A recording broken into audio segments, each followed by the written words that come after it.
Good morning.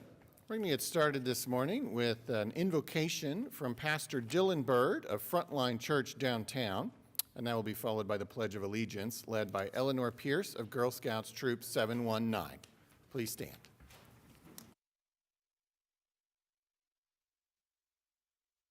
Father, we thank you that you establish justice and peace.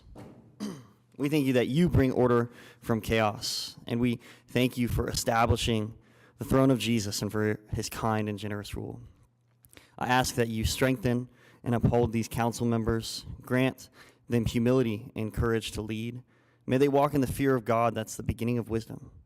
Please protect them and their families. May they each know the fullness of your love, and we thank you for loving Oklahoma City. We ask for your grace to be granted to the peace of the city, and may justice, equity, prosperity, and peace be established for your glory and for our good. In the name of the Father, and the Son, and the Holy Spirit. Amen.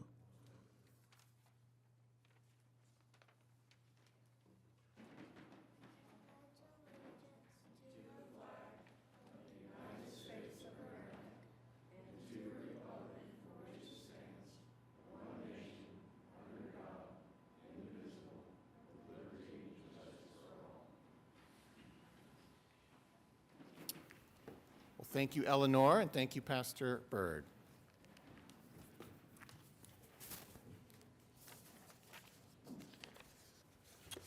All right, I call this meeting of the City Council to order. We are on item 3, Office of the Mayor. We have appointments to the Board of Appeals Building Code and the Bond Advisory Committee.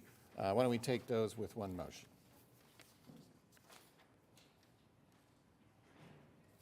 We have a motion and a second. Cast your votes. I'll vote yes. Okay. Councilwoman Hammond votes aye.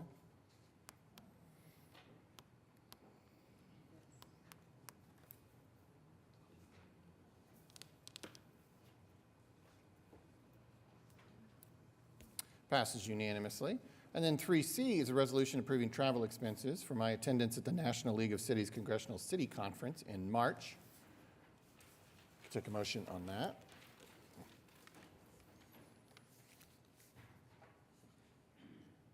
Motion and a second. Cast your votes.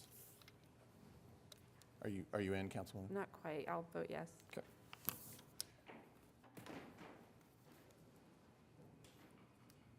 Passes unanimously and with the required 6 affirmative votes.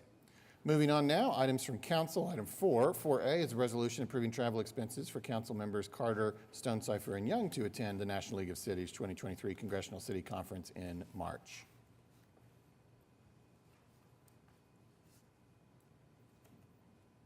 We have a motion and a second.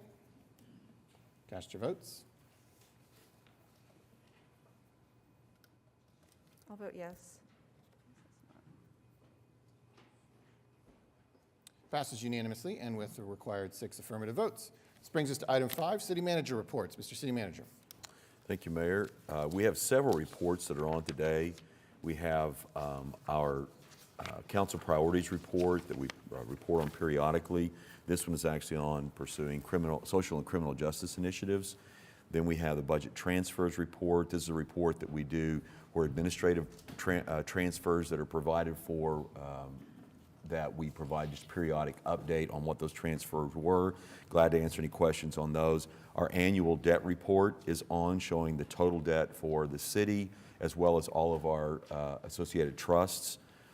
We then have the quarterly investment report from Treasury, and then our revenue enforcement program report is on there. Also, we do have the sales tax report. This is the first month of decline in some time, I think probably in a couple of years that we've seen. And we saw a decline in sales tax of about 0.4%. A part of this was a refund that went back to an entity based on a protest on sales tax that was remitted, and that had an effect. If you factor that out, it's still roughly flat. It's roughly flat, and so it's one that we've got to watch, and we've talked about before that we expected in the second half of the year to see things slow down. I don't know if things will continue at this level, at this pace, but it's just something for us to all watch, something to be aware of. Still overall, we're at $16 million above target. Even with that sales tax being down 0.4%, it's above target because we had lowered targets in the second half of the year, expecting things to slow down. So we're still in a really strong position. Use tax was down even further. It was down 4%, and so it's just again one that we'll continue to monitor. I think overall financially we're in a really good position for this year, especially being where we are so far in the year. But we'll just keep you updated as the year progresses, and that's all that I have. All right. That brings us to item 6, Journal of Council Proceedings. We have items A and B we could take with one motion. We have a motion and a second. Cast your votes.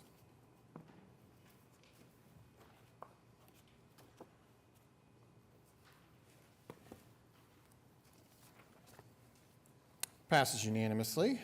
And now we're at item 7, request for uncontested continuances. Item 11D on the agenda is already marked to be deferred till March 28th. What else might you have, Mr. City Manager? Beginning on page 12, item 11E, this is PUD 1918. This item is going to be deferred to the 14th of February. Then on page 14, 11X1, dilapidated structures. These items will all be stricken from the agenda. Item G, 505 Southeast 35th Street. The owner is removed. Item E, 607 Southeast 51st Street to re-notify for a new owner. Then on page 15. Item I, right? I'm sorry, I. G and I, that's right. Item 11Y1, unsecured structures, page 15. Item C, these are all stricken from the agenda. Item C, 10801 North I-35 Service Road, the owner is secured. Item E, 6140 Lenox Avenue, the owner is secured. Item G, 4110 South Shields Boulevard, owner is secured. Item E, 3130 North Youngs Boulevard, the owner is secured. Item I, you mean? I. Are you having a... I'm having an issue with eyes today. That's weird. Get Item that J. diagnosed, Greg. Item J, 1930 Southwest 11th Street to re-notify for a new owner. Item L, 2000 Northwest 14th Street, the owner is secured. Item M, 2021 Northwest 14th Street, the owner is secured. Item P, 11332 Northeast 39th Street, the owner has secured. On abandoned buildings, item 11Z1, all these are stricken from the agenda. Item D, 10801 North I-35 Service Road, the owner is secured. Item F, 6140 Lenox Avenue, the owner is secured. Item G, 3130 North Youngs Boulevard, the owner is secured. Item I, 2021 Northwest 14th Street, the owner is secured. Item K, 11332 Northeast 39th Street, the owner is secured. That's all the items. All right, thank you. Okay, item 8, revocable permits and events. Item 8A is a joint revocable permit with the Oklahoma City Water Utilities Trust and Red Coyote Running and Fitness to hold the 2023 Puppy Love Run 5K on February 12th at the Lake Hefner Reservoir and Reservation. And we have John Othland to talk about it. Welcome, John. Good morning, Mr. Mayor, members of council. Appreciate the opportunity. This is a new race for Red Coyote Running and Fitness. We've increased our number of events this year to 8. Each of our events has a partner beneficiary, and this event will support the 405 Animal Rescue this year. It's the first time we've done an event that has a animal beneficiary component. It's an opportunity for some people to run with their pets as well. So we are looking forward to a Sunday afternoon event, and they're at Stars and Stripes. So any additional influence we have on weather would be appreciated. We are looking forward to a great first-year event and look forward to doing this for years to come. All right, thank you. This is in wards 2 and 8. Councilman Cooper's not here right now, but Councilman Stonecipher? I'm glad you're expanding to 8 events. I'm also glad you're not running this event today. Yeah. With that, I'll move for approval. Thank you.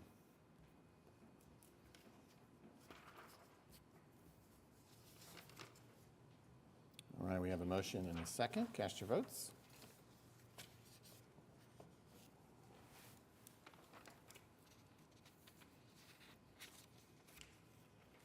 Passes unanimously. Thank you. Have a Thank you. great event. Have a great day.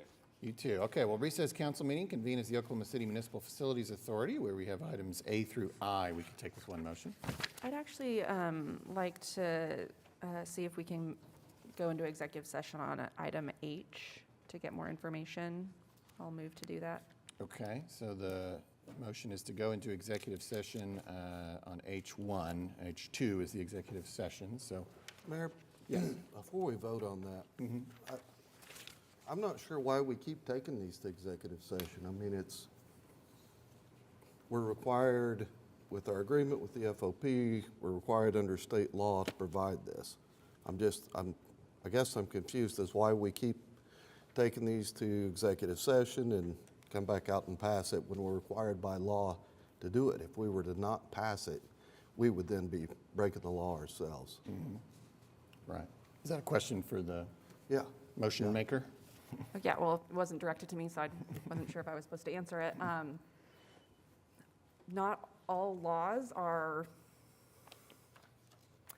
there have been laws in the past that were meant to be broken to actually pursue actual justice. And I think it's important for us as policymakers to hear the individual facts of a case to understand when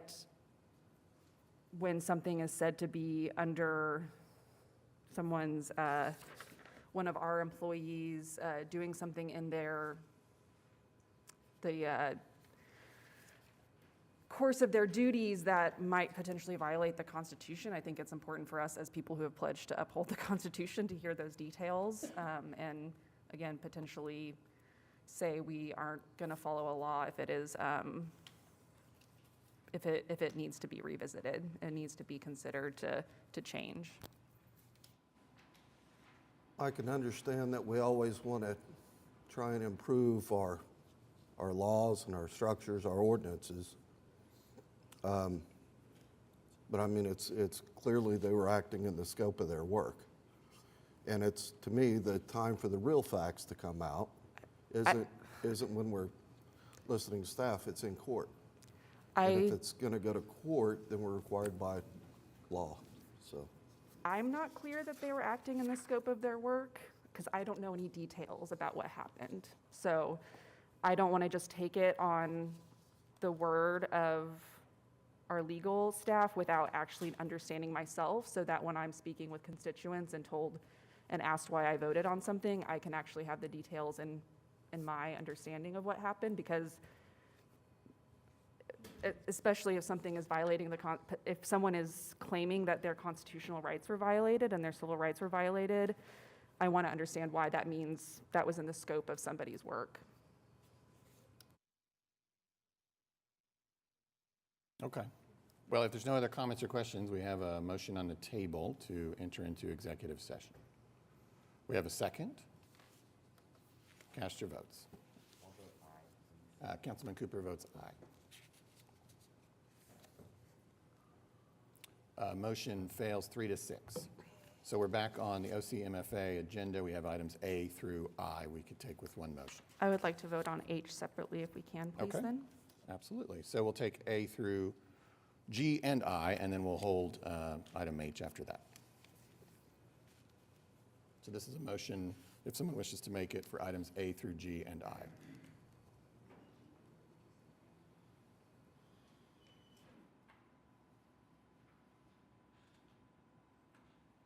We have a motion and a second for items A through G and I. Cast your votes.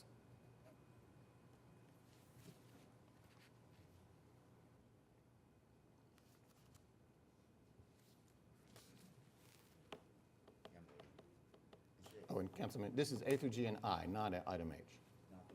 Correct, correct. We're going to vote on that immediately after this.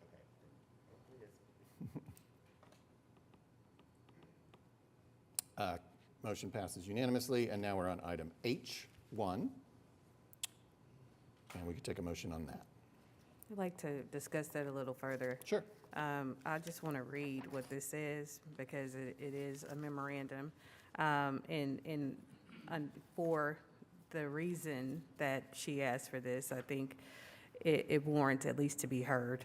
On December 28th, plaintiff filed a lawsuit in United States District Court, Western District of Oklahoma, against the City of Oklahoma City employees, detectives, alleging these officers violated First Amendment and Fourth Amendment rights on or about September 17, 2021, when he was arrested in Oklahoma City Police Department parking lot.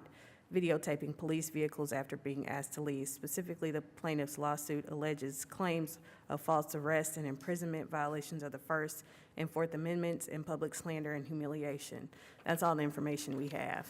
That's all the information that we have to go by looking at this. So I understand the reasons that we ask for these executive sessions, and it's very unfortunate that we can't have those executive sessions together. All right, if there's no other debate, we could take a motion on item H1. We have a motion and a second. Cast your votes.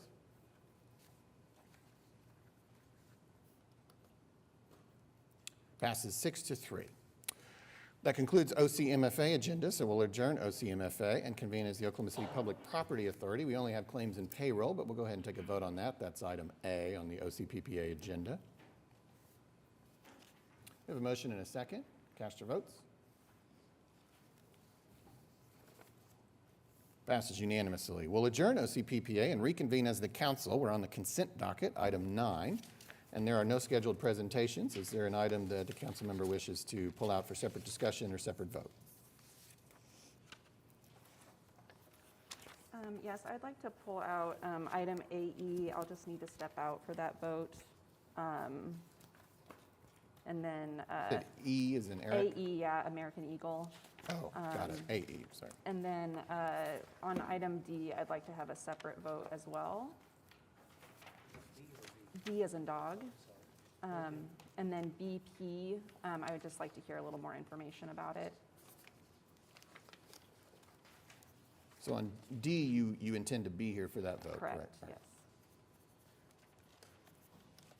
And I'm sorry, what was the last one you wanted to hear more about? BP, B as in boy. Okay. Mr. Mayor.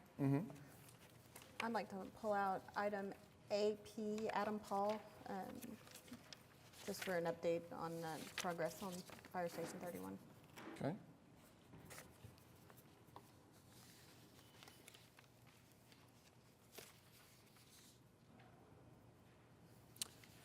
Okay, not hearing anything else. Why don't we do the vote where Councilwoman Hammond needs to step out? And that would be item AE. Oh, okay, yes. Yes, please go ahead, sorry.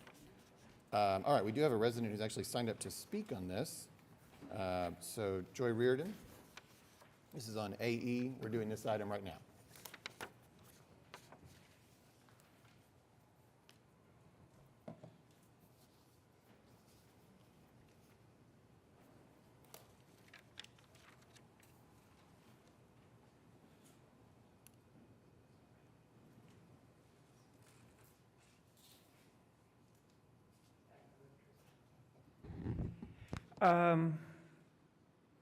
It's my normal thing on the zoning, rezoning stuff. We have both the chief of fire and the chief of police here. They can contest that their resources, not only their resources, but also the water, sewage, and everything else. With us building further out, it's putting a strain on their resources and also the city's resources. Yes, the developers in the back. Oh, sorry. AE was AE is the housing thing. I'm sorry. I apologize. The program that is part of AE with the Homeless Alliance is going back to the fact that OSHA, Oklahoma Housing Authority, is putting the mentally ill and the homeless and mental ill in our buildings.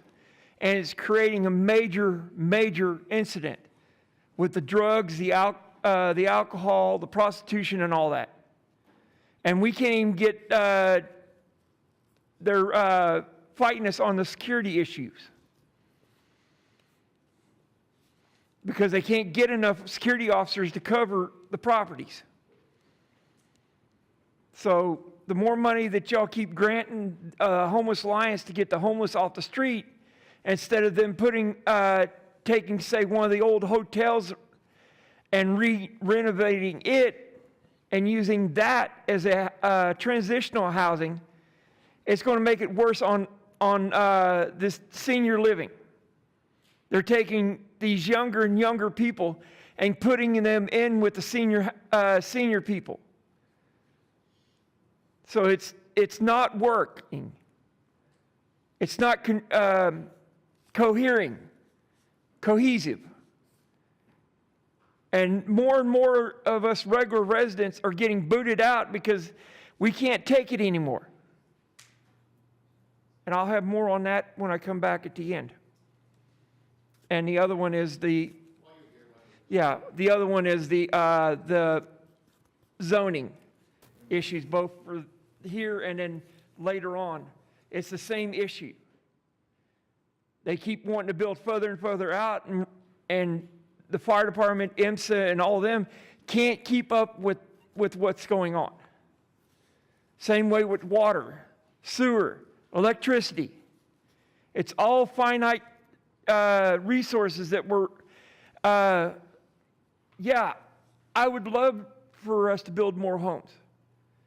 But how about seeing how many homes are empty right now, and y'all keep talking about affordable living.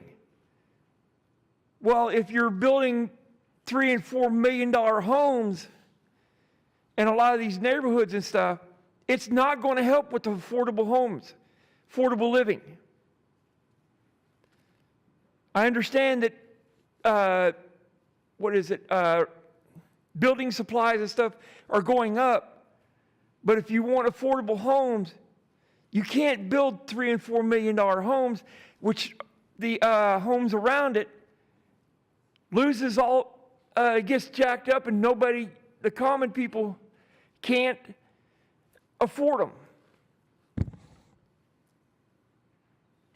And these developers, they keep taking these old hotels and tearing them down and building millions and million-dollar hotels that cost, on average, $95 to $130 a night. Yeah, it's great for the tourist industry, great for the fairgrounds and stuff like that. But sometimes you gotta sit back and look at what are we doing for the affordable homes and stuff like that. Y'all keep saying that. Y'all keep saying that you want to build more affordable homes. Well, if you keep letting the developers and stuff build these $3 and $4 million homes, it's great for Wall Street and stuff like that. But what about the average person that can't afford it? Thank you. Y'all have a good day.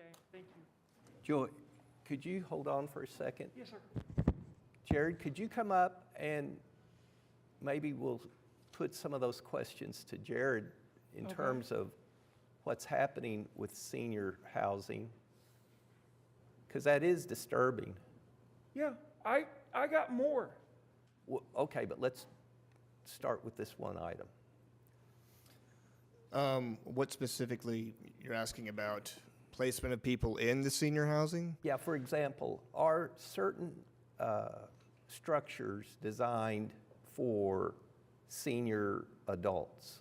And if that's the case, are some of these organizations placing non-senior adults with certain problems in those institutions or structures? Okay, well, I mean, I can't speak for how the housing authority operates. That's not what I oversee. Okay. I can speak as who they place with vouchers or in public housing. The primary goal nowadays is to try to place people with vouchers, which is outside public housing. Having said that, they have placed people in public housing in the past. The policy would be to try to place people in appropriate public housing. Now, I'm not saying those clients haven't created some problems, but I do not think that the clients that our people are placing are the primary cause or the only cause of those problems. So, I mean, that's really about the most I can say for that. It isn't really a policy that comes with the organizations themselves. They don't go looking for this. We work with the housing authority, and if units are available then we move people in if those clients want those units. Can you answer this question? Do we request or require documentation in terms of data from these various organizations that these monies flow through the city in terms of their outcomes? For example, do they tell us how many individuals that they work with they're able to move from homelessness to temporary housing to permanent housing, issues like that? Yes, every client has their data entered into our homeless management information system, which is tracked, until the client exits the system or they lose track of the client. Every client that's in housing, the projects are ranked on the stability of the clients that are in the program.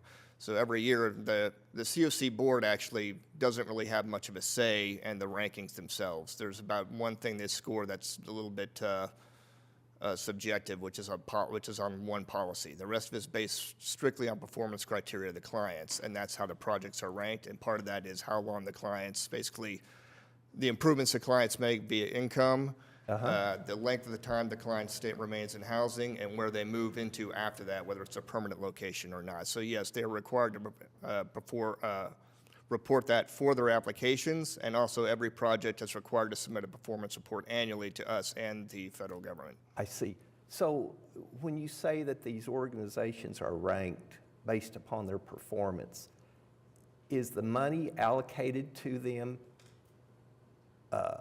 based upon their rankings, in that an organization that's ranked number one, do they receive more funds than an organization that's ranked last? Not to get too much in the weeds on this, but Continuum actually, the money doesn't change in Continuum of Care. You get an annual, so if it's a renewal project, they already have a set amount that they're allowed to apply for every year. If they want to expand that, they can apply for new money, and that is ranked separately. But basically, if they are ranked higher on the list, that just enhances their chance that they will get to keep their money the next year. They break the funding, if you go down the list, into two tiers. And a handful of projects that are ranked at the bottom, they'll fall into that second tier. And that puts those at risk of losing their money. But nobody gets more money unless HUD says there's more money available and they apply for that money. And that Okay. can be for either new projects or an expanding an old project, depending on what the rules are that particular year. Okay, two more questions, I believe. So is this data that's reported, is there some third party that attempts to verify the data? It's backed up by documentation that's put into the HMIS by the clients. So you can actually see the entrance and exit dates, and if they lose track of them, then that just verified by the fact that their record dies out after that. So there's not necessarily a person who comes in and regularly verifies, like a party that does regular verification, because there's thousands of clients in that system. But there's verification by certain parties like myself during the application period, my former assistant Stacy, and now the new one I have now, and our HMIS administrator. Okay, great. So I think this is the last question. Is there anything that the city could do to assist Joy in the concerns being raised? Well, again, that's our goal, again, would try to be move less people into those public housing units. But right now, I don't think we're moving as many into public housing as we were previously. That's not saying that there are clients that were moved in there that aren't still there. Right. But that is more of an issue you'd probably have to address with, if there are security issues maybe with the housing authority, have a discussion with them. I don't want to throw that in their direction. I'm not completely aware of the full range of issues or how many clients are our clients that may be causing the issues. But that might be one person you might want to talk to, or pull our people into the same room together. Okay, and so Craig, do we fund these various housing authorities or organizations? We provide some funding through the grant funding. But other than that, they have other sources of funding. I do have numbers that I can give you. 1 in 3 of the Homeless Alliance people that come in, 6 months. 6 months are gone. After 6 months, if they make it past the 6-month period, they're okay. But 1 in 3 will make it past 6 months. I'm talking about just our 4 buildings. Right? That's not counting Jeltz, McGuire's, Andrew Square, Classen. The only 3 places that they're not having problems with is, like I said, Danforth, Candle Lake, and the other one, Reading. Because the way the rules and stuff were written there from years ago, they can't put the homeless in there. You have to age in. At 62 years old, there's a 2-year waiting list to get in there. 2 years. And there is no openings. When you go there, you don't leave unless you go out in a pine box. Before the Homeless Alliance and Mark, whatever his name is, and that's something that really can't be discussed today because of what's going on, signed a contract against what the security people said because he wants the money from these grant programs. And it's like I said before, the call ratio from OCPD and our security force has gone up 64%, if not higher, because of the drug users, prostitution, human trafficking, and a bunch of others. You can talk to housing all you want. They will not pay their security people. They pay their security people about the same amount as what you can go to McDonald's right now and go to work. And I had a discussion. Right now, as of tomorrow, we found out last week, as of tomorrow, they're doing a big shakeup with all the managers there.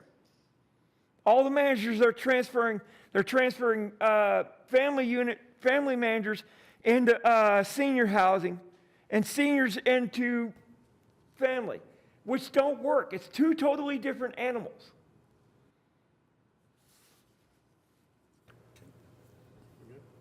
I think we're good, but I do think that there's some additional information we as a council need to obtain, not from you, not at this time, but it does sound... Lack of breakdown in information. Well, it does sound disturbing, some of the concerns you've shared with us. And that's just a small amount. I mean, our building, 4 weeks ago on the 3rd, that gentleman that come in and said he was over the 10th Street stuff, our understanding was the fact that housing, Oklahoma City Housing, actually owned that property, not a private developer. Okay. That's where our new building was supposed to be built. They come in front of the board. If you look back in November, I think, of 2019, they came and got it rezoned for the building that they were supposed to be built. Okay. We probably need to move Yeah. on. I'm But sorry. thank you for sharing these concerns. And right. before I'll be we- back. Before we move forward, oh, go ahead. Go ahead. No, Go I ahead. was just sorry. I was just going to say, look, I mean, I am sorry with the situations over there. I don't know the full range of issues that are being, Then of come what's by. led to them. Come by. But, I'm but willing to sit down with y'all and Okay, I Joe, understand. I'm just in the saying, conversation. it's obviously my service provider, the service providers we work with, and at least my experience with the people who I work with at the Housing Authority, it's obviously not our, position to try to cause difficulties for the rest of the population. So if there are ways to address them, then. I got we'll be happy to- 8 residents. All right, thank you, Joey. sit Thank you. down with you. Councilwoman. I was actually going to say thank you to Ms. Joy, and to you, thank you, Jared, and to Councilperson Greenwell, because that's what I was going to bring up, was the fact that the Housing Authority is a lot of this issue and this conversation, and that is where I have seen difficulty in the residents that I have, as Ms. Joy talked about at the Jeltz and McGuire, with crime and the things that are happening. And I have been to the Housing Authority meetings for the past couple months. I missed the one yesterday, but I'm very intentional because they are asking for money from this city. They're asking for $2 million. It's in a briefing. that we received, that they want money to continue work.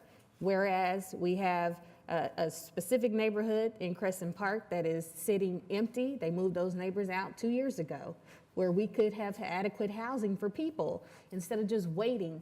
And when we look at the leadership, and again, you know, folks, they talk to us. So I've talked to the people that work at the Housing Authority in different instances, and they're telling me what's going on. And there are some issues there. And I feel like I'm the lonely voice in the wilderness trying to find out and understand what's going on because of the two things that are happening. One, I have an empty neighborhood that's just sitting there where people could be living.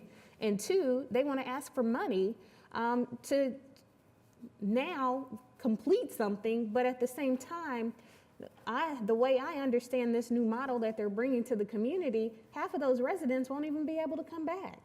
They won't qualify.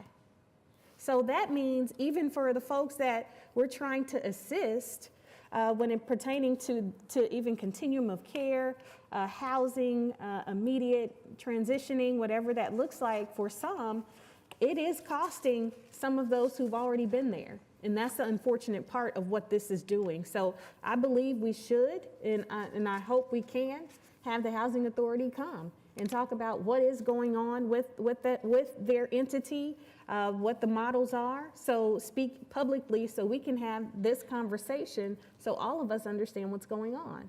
And not just the one or two or three that attend their meetings that they have every month. And I also want to say, we have appointments. The mayor appoints this board. He appoints members to the board of the Housing Authority. So as a city council, I believe with the mayor, we should be able to speak to what's going on and find out more because of the asks that they have from us. All right, so we're on item AE. This is a resolution approving the 2021 Continuum of Care Program Grant Agreement. Is it supposed to say 2021? Okay, all right, fair enough. All right, so this is something that we wanted to vote on separately. So if somebody would like to make a motion.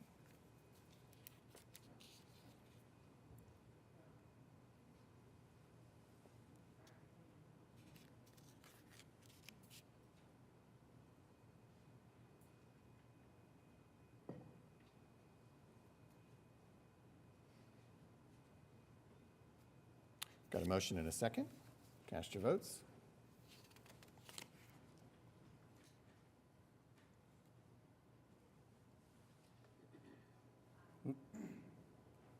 Mayor, my screen's not coming up. Okay, I how do you vote wish to vote? yes, please.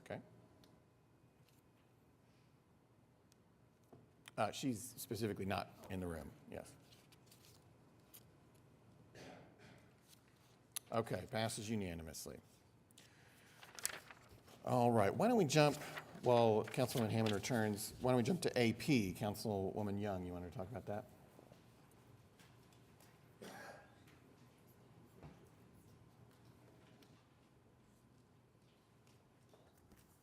Thank you, Mayor.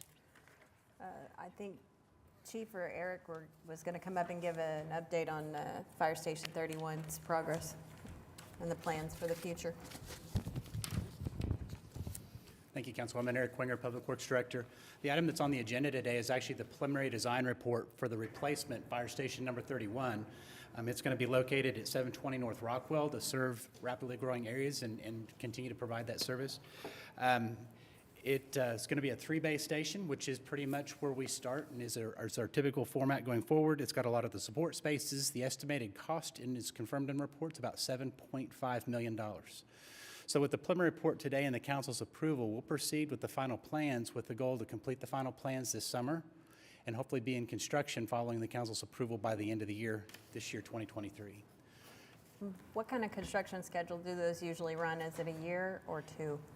You know, we've seen some of the construction schedules for some of our new construction extend out just because of supply and delivery issues. I'm going to expect somewhere between probably about 18 to 20 months, but things could change. They could improve, and I think that would be our optimistic outlook. But again, we'll have better information once we get ready to bid the project.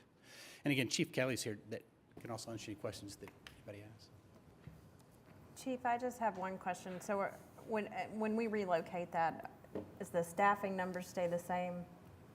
What's 31 situation today? Yes, ma'am. Good morning, Mayor and Council. Richard Kelly, Fire Chief. It will be the same staffing. Currently at that fire station, we have a battalion chief, an engine, a ladder company. We are looking at some add alternates. As Eric said, it is a 3-bay. Looking at add alternates, maybe a 4- or 5th bay. The goal on that would be, we have a heavy rescue trailer that we have another station to move it to that station in preparation for long-term of, we talk about this in our planning phase to serve 1 million population. The goal would that be down the road to train our personnel at that station in urban search and rescue and to be able to house maybe a second heavy rescue unit at that station. Now, that'll probably be long past my time, but we have to plan for that now. So that's currently what we will station there. Thank you. You bet. Thank you. Thank you, Mayor. Thank you. All right, now let's back up to item D. Councilwoman Hammond wanted a separate vote on this. Did you have anything you wanted to say about it as well? Yeah, I don't feel fully satisfied with the accountability around usage of this equipment.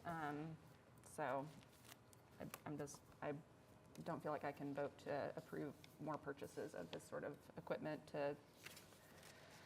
especially with the real-time crime center coming online and not a lot of clarity around this procedures for making sure we are not overstepping and that there's accountability if we do. I just would like to vote no. Okay. Would someone like to make a motion to move item 9D separately? We have a motion and a second? Yes. This is the vote on item D, yes. All right, cast your votes. Passes 6-3. Okay, now let's see what else we had left. Item BP, Councilwoman Hammond. Yes, this is to me an exciting opportunity for treatment options for the city. So I just wanted to make sure the public is aware about the project as well as that the city is a piece of investing in this relocation. I don't know if there's any staff or anyone available that could speak to it to just explain more about how we got here and kind of what the timeline going forward. Aubrey would be. McDermott, our Assistant City Manager, can speak to what we're doing with this project and what the plans are for the project. There's multiple funding sources. Obviously, this is a tiny portion of it overall, but it's an investment from the city, and so I'll let Aubrey talk about the other funding. Sure. Aubrey McDermott, Assistant City Manager. Good morning, Mayor and Council. So this is an exciting project. So the item before you is allocating $1 million of city ARPA funds to support the relocation of Griffin Memorial Hospital from Norman to Oklahoma City.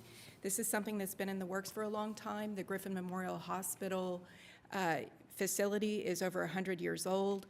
It's in desperate need of complete replacement. And so the State Department of Mental Health and Substance Abuse Services has been working on the idea of creating a new state-of-the-art facility and an expanded facility. They went to the state and applied for state ARPA funds. They received $87 million from the state. And they're also looking at locating that facility within 35 miles of the state capitol and have identified a site in South Oklahoma City that they're targeting. And that had created a gap in funding of about $10 million that they've been looking to try to source from different entities, including Oklahoma County, which is appropriating $1 million of its ARPA funds to the project.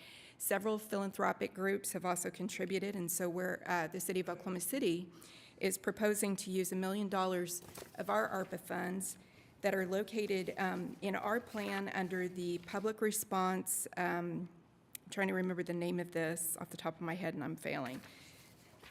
It is the public health emergency category. So that category allows funding for things like behavioral health facilities and equipment.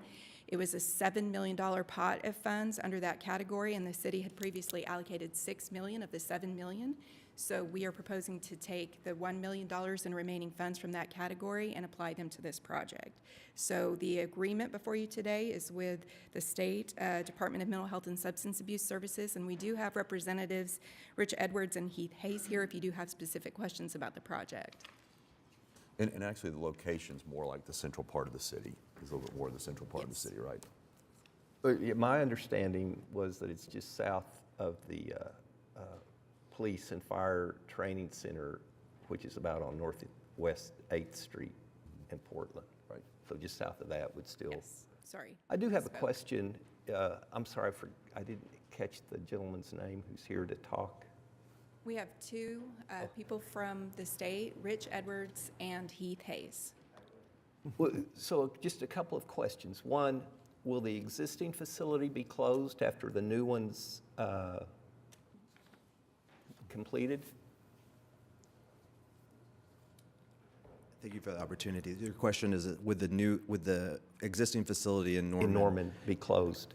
Yeah, we would be selling the land. So in order for this to all work, there's a couple different moving pieces, and we would have to sell the land. We own about 660 acres in Norman. So we've appraised that land for about $50 million. So we would add the $50 million to the $87 million to build the hospital. And I think this $1 million would help kind of influence our decision on where we could potentially relocate the hospital, which Oklahoma City is a viable option at this point. Right, and when you say we, do you mean the state of Oklahoma? Yes.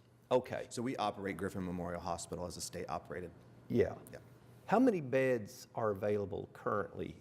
Currently, there's 120 adult beds at Griffin Memorial Hospital. We also contract with a vendor called Red Rock Behavioral Health Services to operate 55 adult beds on our campus. So we would propose in this entire new hospital structure, we're adding those 55 beds to our 120 beds. We're expanding the capacity by 100 beds, and we would also include our adolescent beds at the Children's Recovery Center, which is another 55, for a total of 330 beds. That's great. Yeah. Is there another facility in the state, like in Tulsa, or does this cover the entire state? So Griffin Memorial Hospital currently does serve everybody across the state, but we do have another psychiatric hospital in Tulsa called the Tulsa Center for Behavioral Health. We're also updating that bed, or that capacity of those beds with ARPA funding. We were able to secure $37 million to expand that hospital and establish a new hospital. We actually break ground on that hospital in the next month or two. Okay, and you currently see patients on a in-house basis. It's not people just come to the hospital and then return to some other facility. Is that true? We have a continuum of care. The hospitals that we're talking about right now are the most acute settings, and so those are folks who are needing more intense services, more stabilization services. And so if they reach the level of needing an acute hospital bed, we work with them to stabilize them and then kind of discharge them on a outpatient basis. Or we also have levels of crisis services and mobile crisis services as part of the continuum. And that would continue on at the new facility? Yep. Okay, thank you. Yep.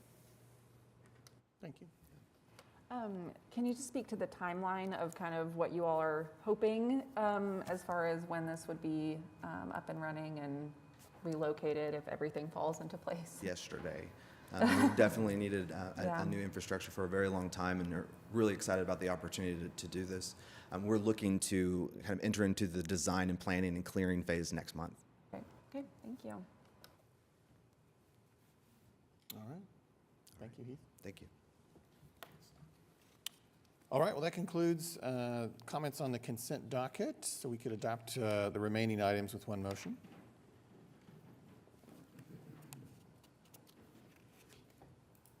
We have a motion and a second. Cast your votes. This is for the items not previously passed. 2 we've already voted on. Passes unanimously. All right, thank you very much. We are now moving on to item 10, the concurrence docket. We have items A through N we could take with one motion. We have a motion and a second. Cast your votes. Passes unanimously. Item 11, items requiring separate votes. Item 11A is an ordinance on final hearing recommended for approval. Rezoning 327 Northwest 121st from R1 to R2. This was deferred from January 3rd and 17th. Councilwoman Nice. No one is signed to speak, although I neglected. Joy Reardon wishes to deliver her kind of standard speech, but she is indisposed at the moment, so we'll come back to her. Okay. I'm very conflicted on this because we've reached out to this person that's on the application numerous times and I have not been able to get a response. So I'm very concerned about how to move forward. So I will ask, I'm gonna try again, and my next ask after deferral of this one is to deny if we are unable to find who this zoner is that's seeking to rezone this application. So I'm gonna ask just until the 14th, last time that we defer it, and if we hear nothing after that, I will be inclined to deny this application. Okay, I'm sorry, but today you're moving for deferral? Correct. Okay. And this is for 2 weeks? Yes, sir. Okay. Thank you. We have a motion and a second for a 2-week deferral of item 11A. Cast your votes.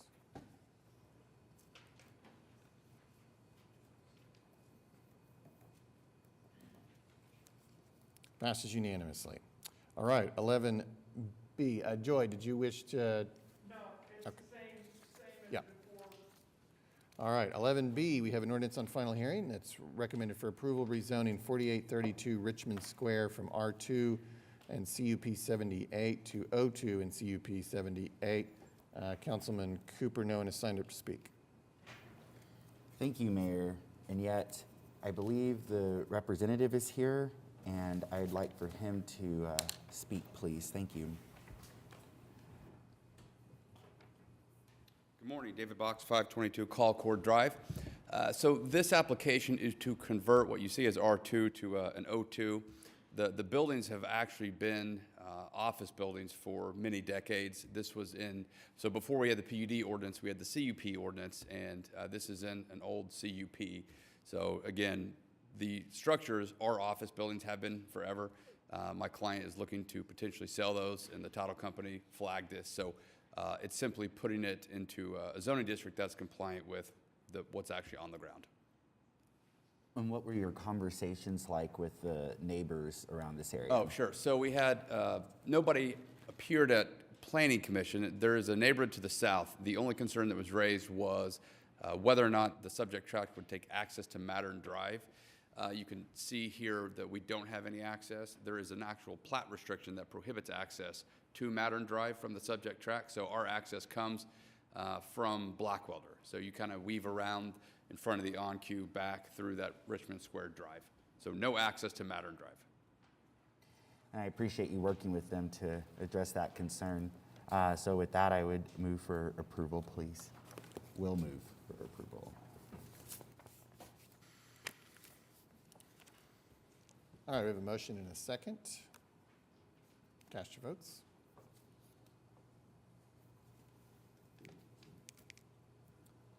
Thank you. Passes unanimously.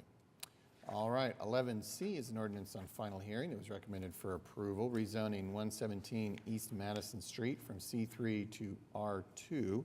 Councilwoman Nice, no one has signed up to speak. Okay. And I do see the representative for the applicant. If you'll come, I do have some questions. As I was looking at this particular property and where it's located, there are some difficulties in where I'm understanding, especially with compatibility, as well as the plan conformance considerations. So if you'll help me to understand why you all think this is a more compatible use, and I understand, looking at it, there's a couple properties next to it that are zoned I2, and then we have another that's R1, but I don't personally see anything in here that's of the R2 density for this area, and the fact that we have some other heavy type of commercial and industrial uses in this particular area. So that's one of my concerns. And again, As I look at the plan conformance considerations, the proposed development triggers potential compatibility issues related to operational impacts as the proposed residential zoning will be surrounded by non-residential zoning. Sure. Good morning, Mark Zitzau with Johnson & Associates. Address is 1 East Sheridan Avenue. So our client owns this property, and they're seeking the R2 designation to construct a duplex. I think this is an area that's transitioned from some residential to a smattering of commercial and industrial zoning. But from the area, you can see rooftops that are there. There was recently what appears to be a new live-work unit constructed on the street. And our client believes that that's been an indication that a transition can occur back to residential. It's an area that is well serviced by public transit. It's close to amenities along 23rd Street and job centers like the Capitol and downtown. So they feel like it's a good property to do residential use on. And there is one other remaining R1 tract that Councilwoman Nice just mentioned further down the block, but you could see just from a structure standpoint that is still there are the remnants of residential development. So we think for those reasons it is compatible. Staff did recommend approval, and the Planning Commission also recommended unanimous approval. Well, again, my concerns are still warranted for the fact that as we even look at these areas that are historically and structured in a way of heavy industrial uses compacted with commercial uses, it's quite difficult, in my opinion, dealing with other parts of areas of the community that are concerned about those heavy uses in the residential areas that we're really, we want to put something such as this in the area. So I do have some reservations. I do want to, if you don't mind, I'd like to talk through this just a little more to understand what you all have planned and what this is going to do. So I am going to ask that we just kind of sit and plan a meeting to talk through this again. So I'm going to ask that we defer this one for 2 weeks. All right, so let's bring that up for a motion to defer item 11C for 2 weeks. I have a motion and a second.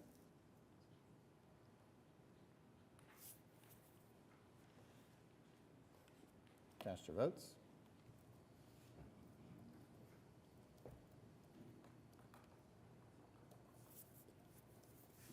Passes unanimously.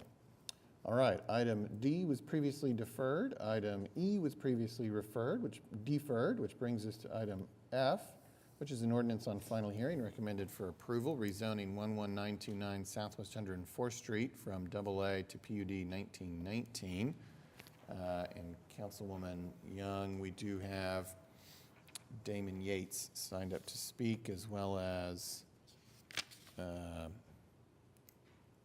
Waco Tomlinson, I think. Thank you, Mayor. It's not clear what their positions are on this. Okay. Well, we'll hear from them first. Okay, then. all right. Damon?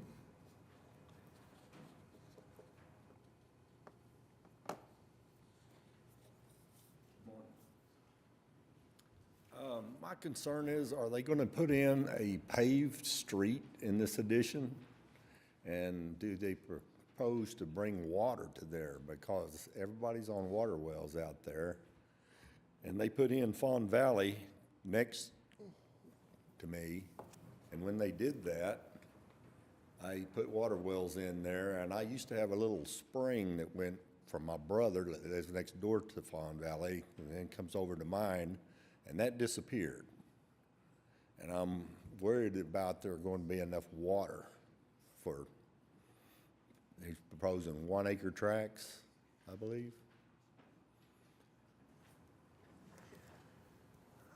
Is there a representative for the applicant present?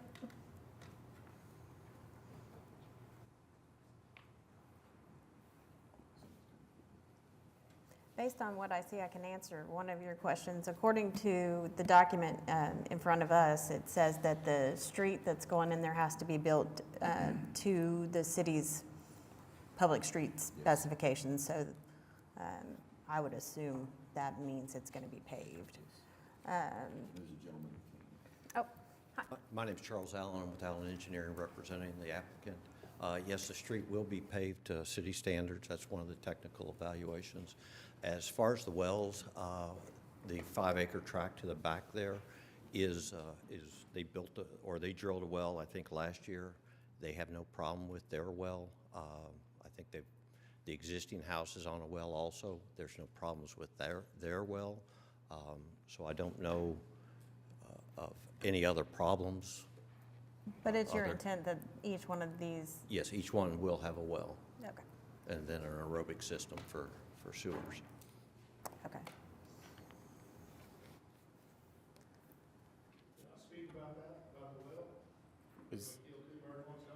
Are you Mr. Tomlinson? Yep, we'll have you up Yeah, next. just We a want to moment. make sure we give Mr. Yates his time. Well, is there any proposal, what if the water wells dry up? I mean, do you have any plan to bring water to there? Currently, there's not water available to the site. Well, there is from the Mustang water line there on Mustang Road. I'll have to let the city speak to that then. That Yeah, comes that- from Oklahoma City. Yeah, these are in Oklahoma City, and so Yeah. they have to be served by Oklahoma City, and there's not water service to that area right now. Understood. Okay. So, That's Mr. my Yates, concerns. That's do I understand you that you're in opposition to this development, Mr. Yates? not necessarily, no. Okay. Just worried about those concerns. Thank you. Mr. Tomlinson? Concerning a recent water well, I'm the neighbor right next door, been out there for 28 years. Bought the place when I was 17 to build a family, got a young family there now. We got a hobby farm there, and the water wells is a big concern. So we've got 3 wells on my 10 acres, and one of them does not produce. It is in the middle of the property. I have some paperwork here from the Oklahoma Water Resource Board, okay? They say it needs to be 660 feet, well spacing restrictions, 660 feet between the well distances, well to well. How are you gonna get 660 feet well to well on 1-acre tracts? That's an excellent question, Mr. Allen. I can't speak to the permitting requirements for the Water Resources Board, but I'm not aware of that 660-foot requirement. We have other communities that the city's requirement, I believe, is 25 feet from the property line on 3/4 acre, this size a lot. okay, well, what I think I'd like to do today is I will defer this Okay. for 30 days, or for 2 meetings, whatever that date is, Mr. Freeman, for you to look into that and to come back with a plan. Okay. Thank you. Could we also get a record of this well that they just drilled about 10 days ago that he says was drilled some time ago? The property at the back of the property, at their property where they're wanting to have 5 acres for their home, has just recently had a well drilled. That well has not been there last year, last month, it's been within about the last 10 days that they drilled that well. So I don't know what the negative repercussions are gonna be on my property already from that well, much less. The Water Resources Board said we're all on the same aquifer there. You can only put so many straws in an orange and still get orange juice. Yeah, I'm afraid that's going to be a question you'll need to take up with the Water Resources Board, if I'm not mistaken. It's going to be outside of our purview with regards to that. Okay, I think as long as they meet the requirements, they can still be able to develop. okay. And runoff, my backyard right now floods from the runoff that's already there. You can put 8 more houses up there. Where's that runoff gonna go? All of that is addressed within the development. Correct. It'll stay, so they're planning on putting in a lagoon or? So the proposal on the catch it? table is to defer this for 2 meetings. So these issues have opportunity to get hashed out. Maybe we'll go ahead and take the deferral vote, and then you guys can have those inquiries in the month intervening. Sound good? Sounds I'm adamantly against it, and I've got 2 other neighbors that are elderly, and they're adamantly against it as well. Got We it. So we didn't won't move be to a voting rural- on it today. Okay, we didn't move to a rural area to have 8 neighbors. Okay, so the motion from Councilwoman Young is to defer this 2 meetings a month to, what was the date we decided? February 14th, February 28th. Okay. 28th, my bad, sorry.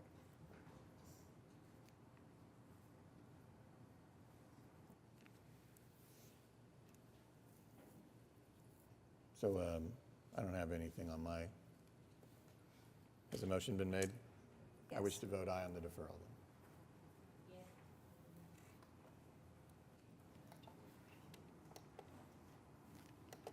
How does that work? All right, deferral passes unanimously. Item will be reconsidered on February 28th. All right, I believe this brings us to item G. This is an ordinance on final hearing recommended for approval, rezoning 10599 West Britton Road from PUD 1776 to PUD 1920. Councilman Carter, no one has signed up to speak. All right, well,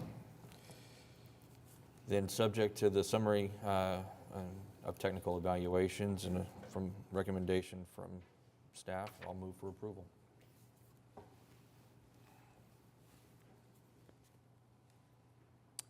All right, I've got a motion and a second. Cast your votes.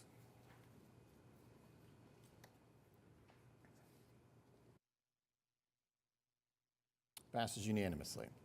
All right, 11H is an ordinance on final hearing recommended for approval, rezoning 7714 Southeastern from PUD 1404 to PUD 1921. Councilman Stone, no one has signed up to speak.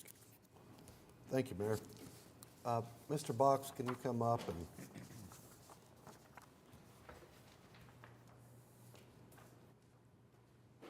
you had mentioned that this needed to be amended for a batch plant? Yes, sir. David Box, 522 Colcord Drive.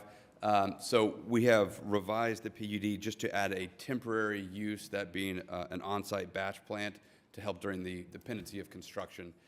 It's worth noting there is a permanent batch plant on the east side of Bryant, so it's not a use that's incompatible, but we did add provision in section 8.1 that would allow the batch plant on a temporary basis during the pendency of construction. So what I would ask is for an amendment to the master design statement to reflect that.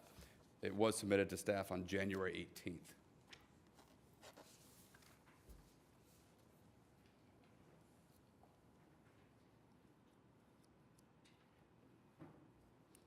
So, Mayor, I'll go ahead and make a motion to amend this with the use of a temporary batch plant on premises. Okay, so we have a motion to amend the proposed ordinance found at item H. As described by Councilman Stone, we have a second. Cast your votes.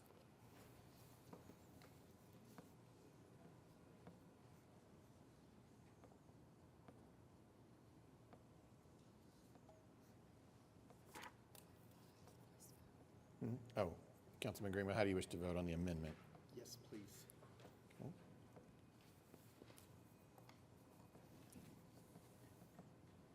Passes unanimously. Thank you. Then I'll go ahead and make the motion for approval of 9H as amended. Okay.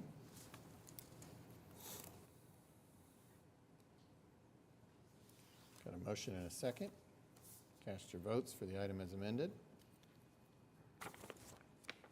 Thank you. Passes unanimously. All right, 11I is an ordinance on final hearing recommended for approval, rezoning 4701 North McKinley from R1 to SPUD 1472. Councilman Cooper, no one has signed up to speak. Is there a representative here, though? I think they are.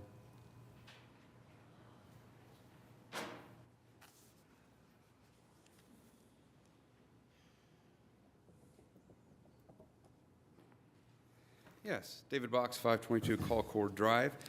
So this is an application for an SPUD that would allow the two existing buildings that are there to remain. It's zoned R1 right now, so technically one of those buildings is considered either legally nonconforming or illegal. So what this SPUD would do is allow those buildings to remain and bring this into compliance with its current zoning, not unlike the other one that was in your ward, Councilman. There was one technical evaluation that we agreed to, and there was no protest at Planning Commission. Planning Commission also recommended approval of this. All right, well, I will move for approval. Thank you for your context. We have a motion and a second. Cast your votes.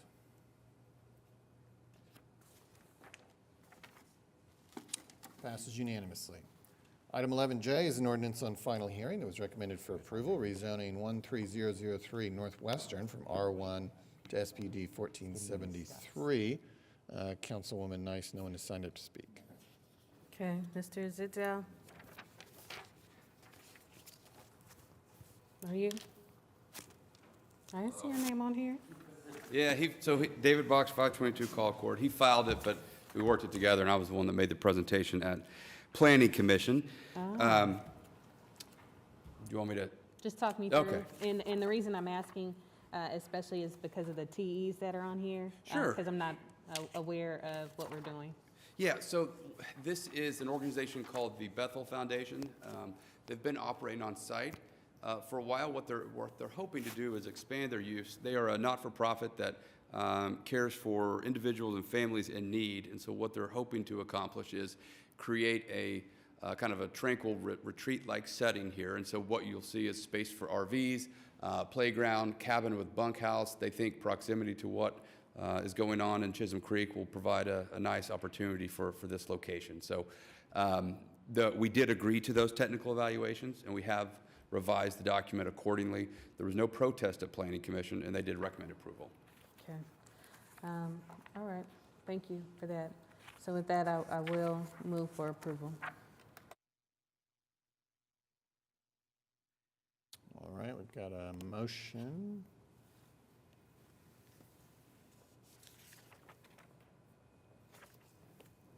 I'm not seeing anything. Are other people? Okay. All right, motion and a second to approve the item.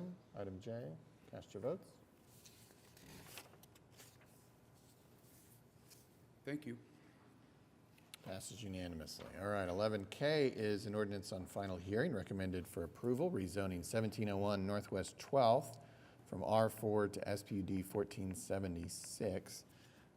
Councilwoman Hammond, no one has signed up to speak. Thank you. Can we have the applicant come up and just speak to what the project will be and what folks in the area can expect? Yeah, good morning. Klaus Rowan Phillip, 2801 North Hudson. And this is a rezoning of a property. It has an existing vacant church structure on it, and then existing parking lot and some open space to the north. And about a year ago, a previous owner had rezoned it from R2 to R4, I believe, but without any special conditions. And a different individual purchased property, and we are rezoning it again with some more specific requirements. Specifically, parking is always an issue on some projects like this. We're planning on one-bedroom units, and the code requires 1.5 parking spaces for each unit. So we are reducing that number, and there are a few other small provisions, setbacks, things like that, to allow us to build. Basically, we're renovating the existing church structure into 5 apartment units, and then building a new 10-unit apartment building to the north of it. So. Thank you, I appreciate that. I don't have any questions, but if there aren't any, I will move for approval. All right, we have a motion and a second. Cast your votes.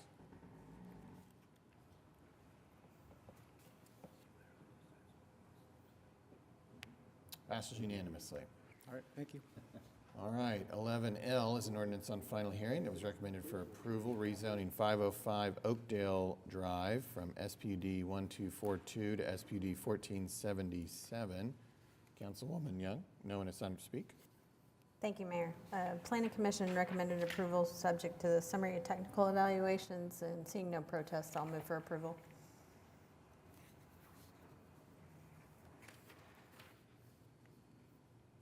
We have a motion and a second. Cast your votes.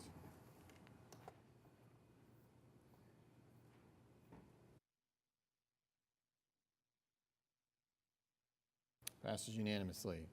11M is an ordinance on final hearing recommended for approval, rezoning 2529 West Eubank Street from R1 to SPD 1478. Councilman Cooper, someone has signed up to speak in opposition. Well, let's hear from them first, and then I believe the applicant representative is here as well. Okay, so this is Maggie Eklund.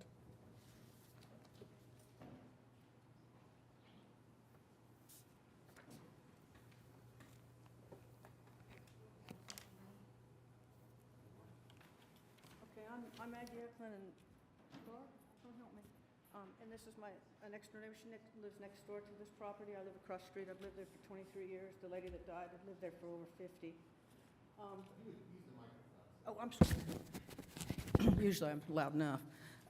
Anyhow, what we're trying to say is we've found some problems at the Planning Commission that we don't think visually that the renderings, specifically page 9 and 10, are quite accurate.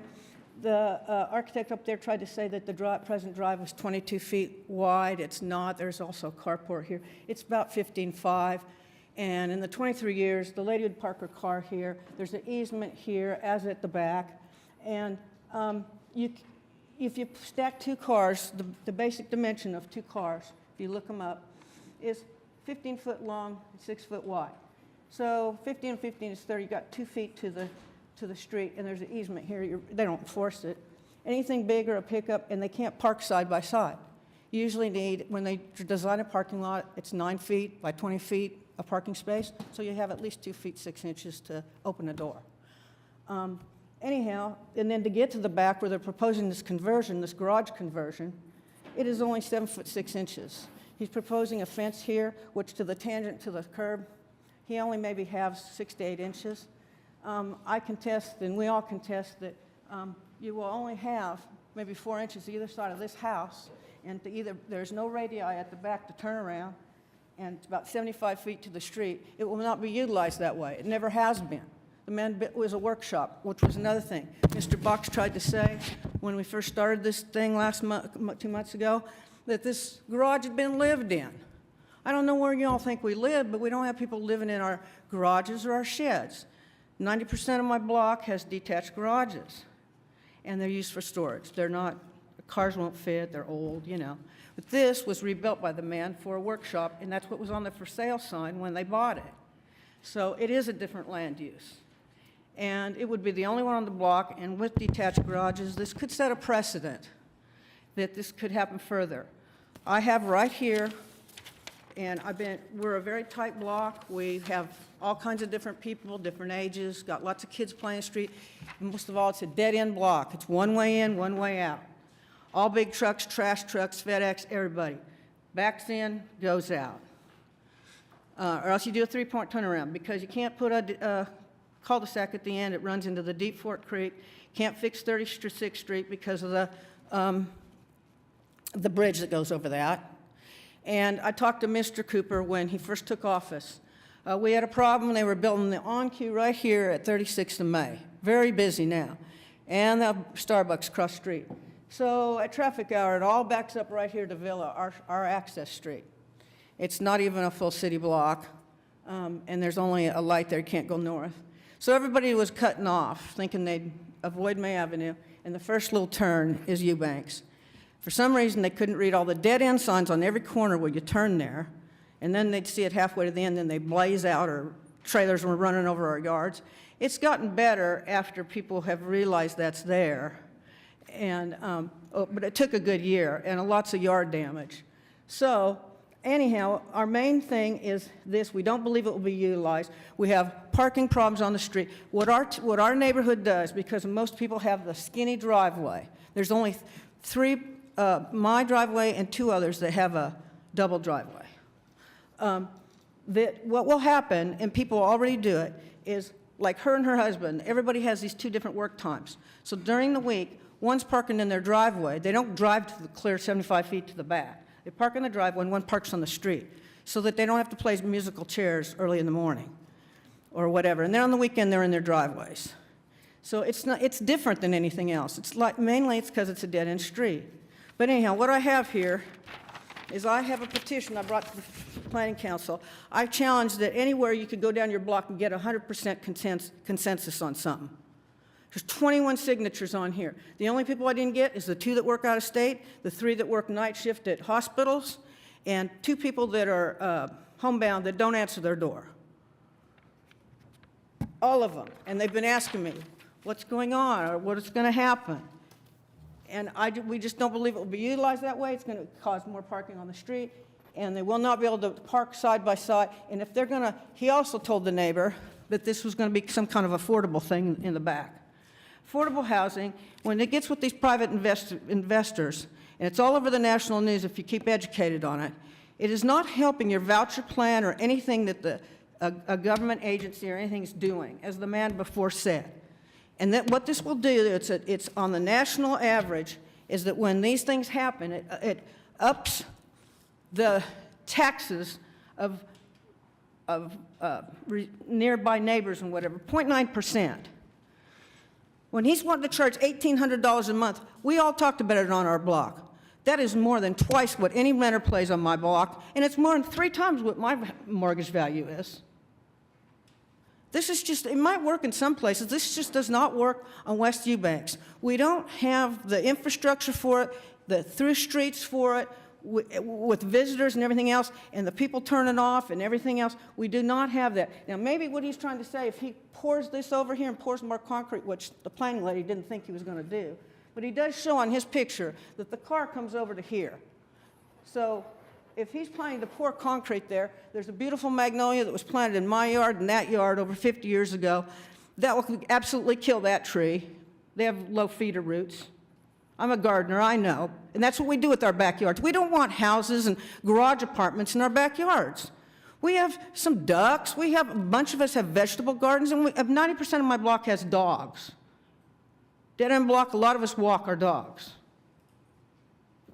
I mean, the average lot is 137.9 by 50 feet wide. If they advance that and you look at the rendering, one more, well, that's good right there. Okay, I guess those are going to be pavers under the Perigo. But see where I'm talking about the house right there, and then if you have a fence, so there's already a little 3-foot fence that came when the divisions were built, but not all the way down like he's going to do. Also, that back building on the floor plan is showing 1 ingress door, and the bedroom's at the front. It doesn't have egress. I believe that violates fire code. As far as I know, I've done architectural designing. You have to have it in and outdoor. But there's going to be very little grass left, and maybe not even a tree. But that's beside the point. It's mainly the accessibility is not there. And we don't want that precedent set for our block. And we do not live in garages. Did you have any questions from me? I mean, we did this because it's hard to visualize, and he's trying to convince you of something.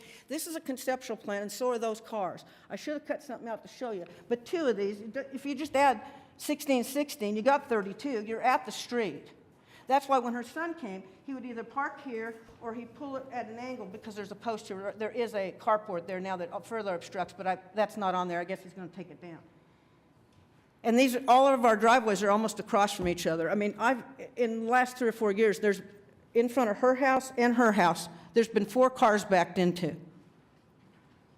You know, we just don't need to anger people, do we? But don't we have enough of that? I mean, how much is enough? If you allow this one, it's going to set a precedent. How many more cars, people, and backyard houses do we have to have?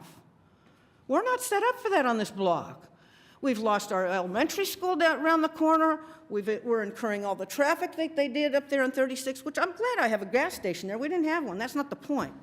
We can't fix the traffic flow. We don't need to bring any more onto our street. And we have lots of children that now play on the street. And I'm telling you, they really play on a dead-end street. All right, Councilman Cooper, do you want to proceed? I will give this to you. Thank you. It's a matter of record already.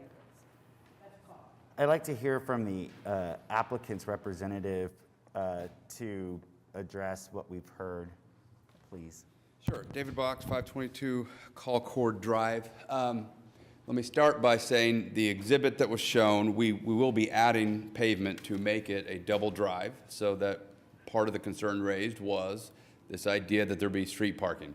So we will be adding pavement to make I it. pause there. Yeah. Did y'all hear that? Do you believe that? Why not? Maybe not, I don't know. That's not what they presented. But- Somebody didn't measure or know what they were doing. So my point being, because what I want to do, maybe it's just 'cause I'm in my English teaching mode right now, I want to surgically go point by what you all said, get a response, and then see if we can't come to some sort of compromise on this. Because look, I was going to wait to say this, but now y'all know I love your neighborhood. I've knocked doors there. I love it.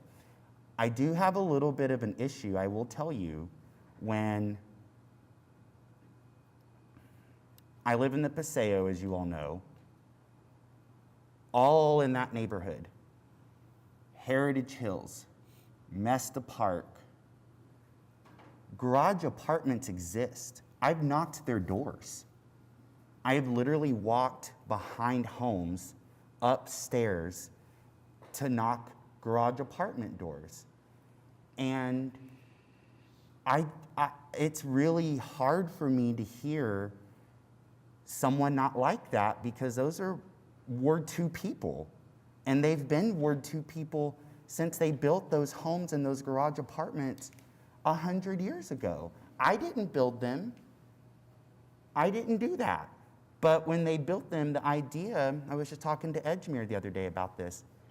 The idea 100 years ago was that, because remember in the 1800s, right before the factory industrial revolution, grandparents, parents, and their grandchildren all lived in the same home.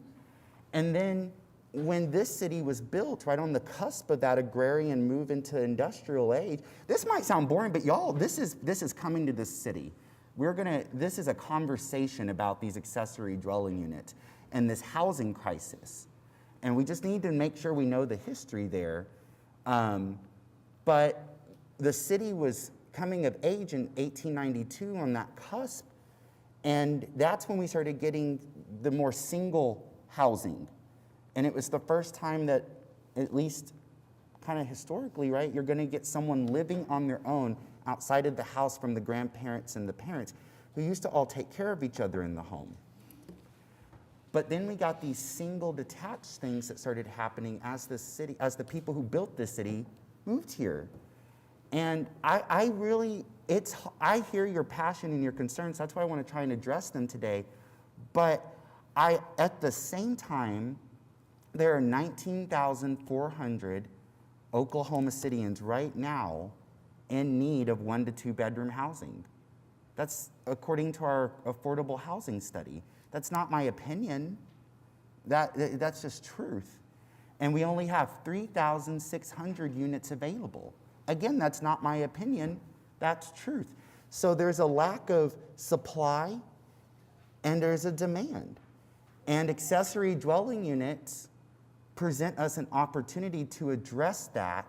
And Ward 2 has a 100-year history of accessory dwelling units. So I have like a philosophical, I'm confused by that opposition to that. Now, I just want that stated for the record. Again, that's historical record. Where I share your concern, and thanks for reminding me, I remember your email 3 years ago, very lengthy, and we talked on the phone, I called you.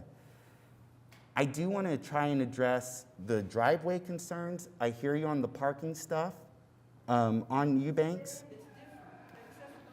So let's see what we can try to do, but I am not afraid of accessory dwelling units, and I really worry when I hear someone say that they are. I don't understand that.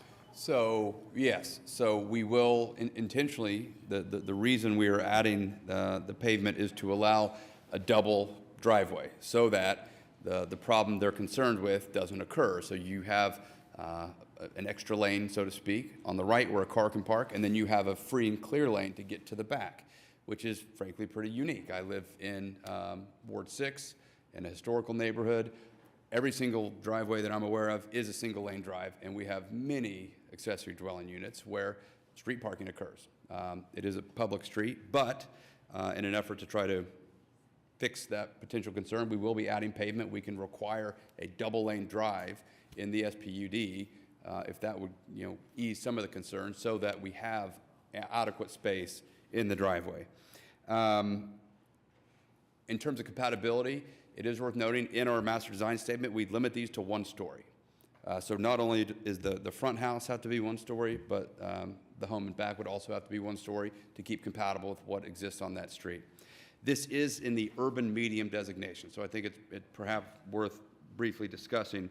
The density that you would expect in the urban medium, this comes from page 8 of the staff report, is a density range of 10 to 40 units per acre. What this SPUD would be 12 units per acre with the calculation. So we're within the urban medium density range, which is why staff recommended approval. If you look at the compatibility section that staff provided in the staff report on page 9, what they say after their analysis is no compatibility issues requiring mitigation were identified. So what staff is telling us is that this is absolutely in context with what they would expect to see in the urban medium designation. It's anticipated that the code update is actually going to encourage accessory dwelling units in certain areas of the city to be a by right use. It's anticipated that urban high and urban medium would be those places where accessory dwelling units would be considered by right. The question about the building code, whatever code requires us to do is what we'll do. If it's 2 access points, we'll do it. You cannot seek any variances to a building code through a PUD. Ultimately, when we submit a building permit, they're going to have to review it for all safety measures, and whatever is required, we'll have to do. I believe I've addressed that. It is worth noting, as this council is aware, PUDs and SPUDs routinely have technical evaluations. Those are evaluations that staff makes to bring an item more into compliance. This SPUD had no technical evaluations. So as drafted, it was fully compliant with the urban medium designation from scale, compatibility, all the metrics that the staff looks at. So Planning Commission heard the same concerns. Ms. Powers was the one that made the motion to recommend approval of this. So it does come to you with an 8-0 recommendation for approval, as well as staff recommending approval. Can I, just a question. As I look through the comments and the protests and the different asks of the neighbors and the residents, and I know this is not my neighborhood, so forgive me for asking these questions.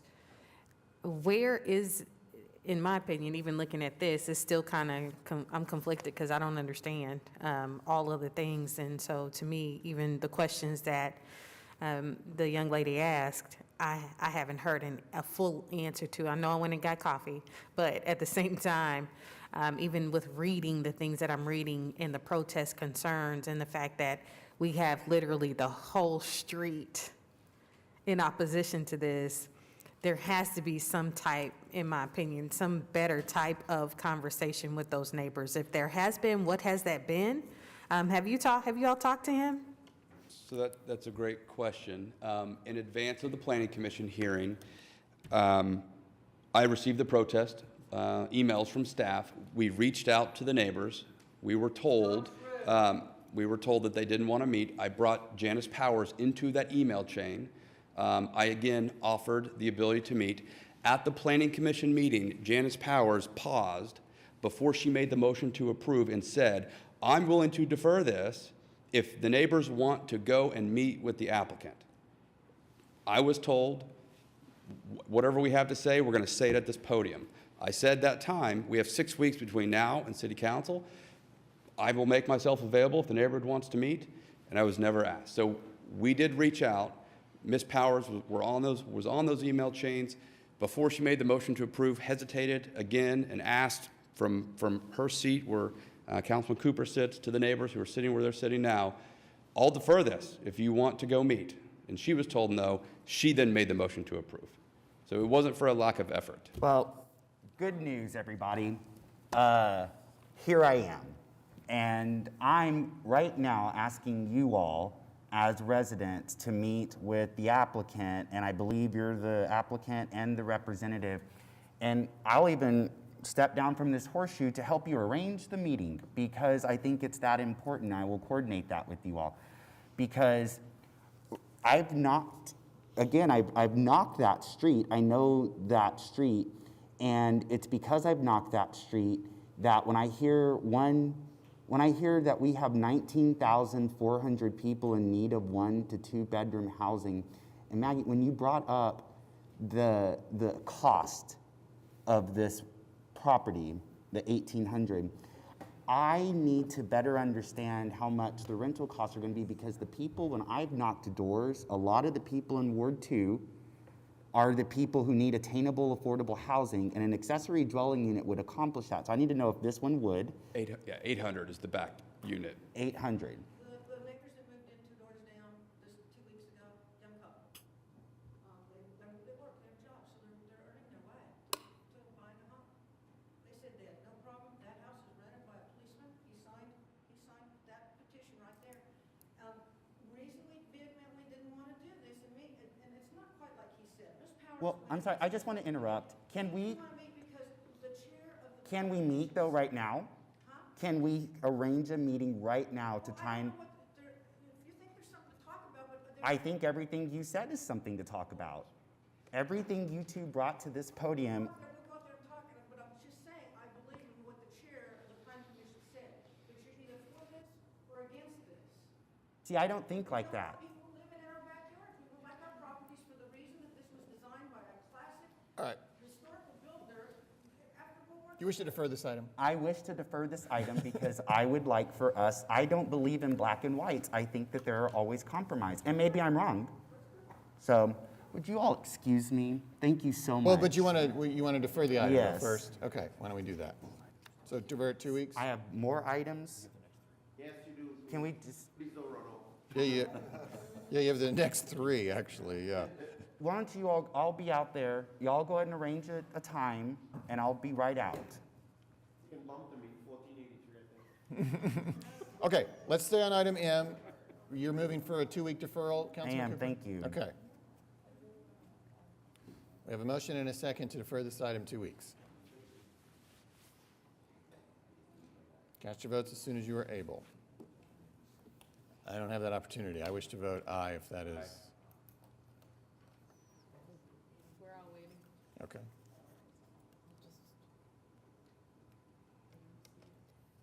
Ward 2.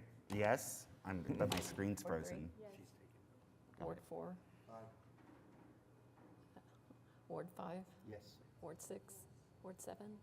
Ward 8. Yes, please. Mayor Holt. Yes. Finally came up.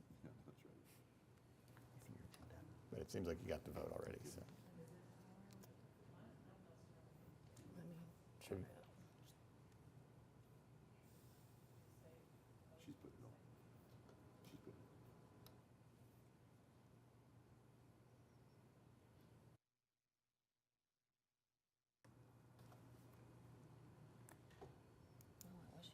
Yeah, I mean, I think we've had a verbal vote, so passes unanimously. Item is deferred 2 weeks. Item N is an ordinance on final hearing recommended for approval rezoning 1000 Northwest. Wait, is that the one we just did? We did M. No, you're just going to Okay. see Ward 2 for a couple moments. Yes, okay. This is at 1000 Northwest 50th, going from SPUD 1367 to SPUD 1479. Councilman Cooper, no one is under speak. Okay. I will move for approval. Okay.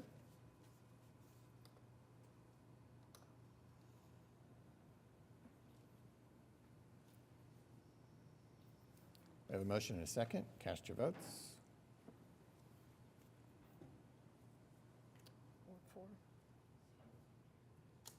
We have everybody but Ward 4. Todd, have you voted? Yes. I voted aye. Okay.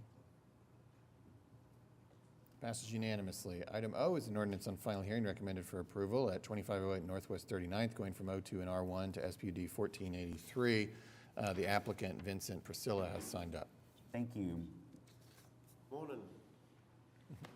I'll try to be easy and stress-free.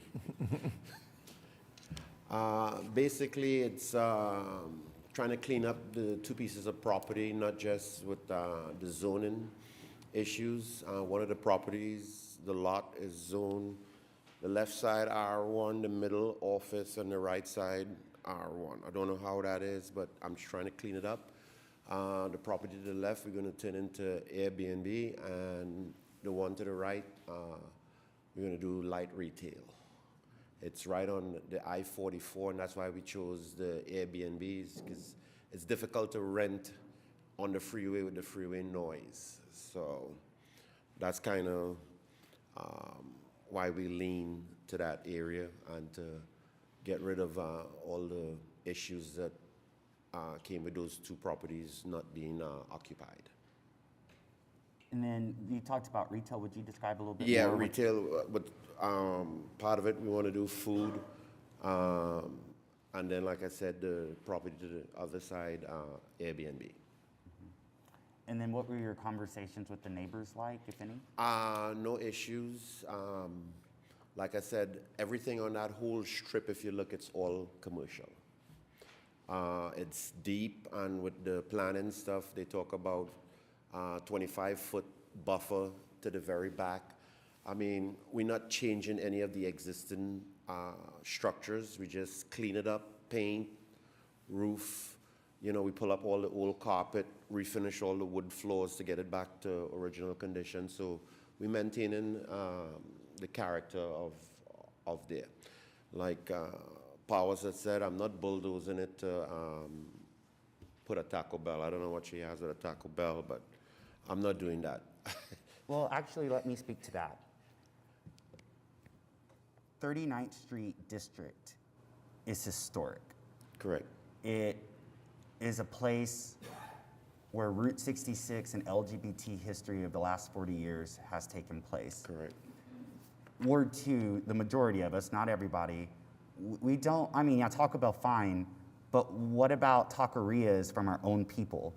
What about local people, local businesses? And that's kind of the flavor of a lot of Ward 2. Right. So that was her comment. So she's happy that you're doing something that's like Right. It's local. consistent with the Yeah. environment. I'm like I said, if you drove by, you will see the properties have been painted and, you know, cleaned up. So it's we're just trying to we look at the development to the right, which is with all the KCs, all the gas stations, all the businesses, all the roads, all the sidewalks, all the improvement infrastructure-wise.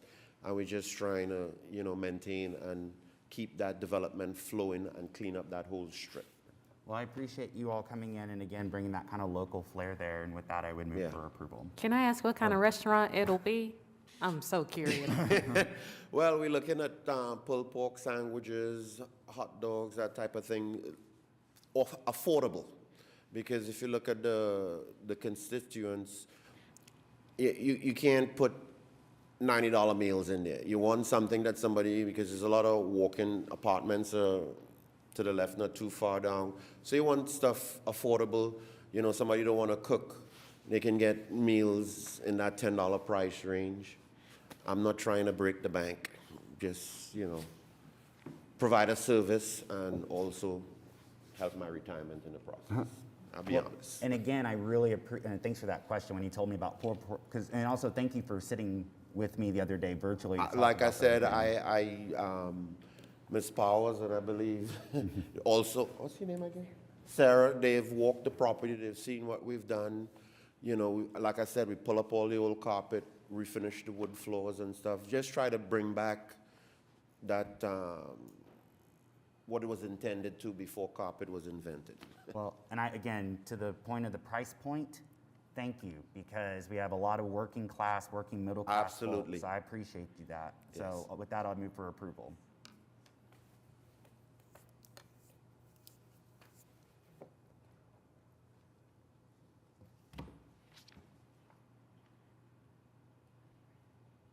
All right, we have a motion and a second. Cast your votes when you have the chance on item O.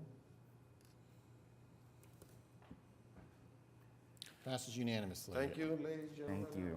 Item P is an ordinance on final hearing recommended for approval, rezoning 2900 North Portland from C3 and R1 to SPD 1484. And Councilman Cooper, John Silver has signed up to speak in favor, it says. Well, John, come on down. You know what? It's your show.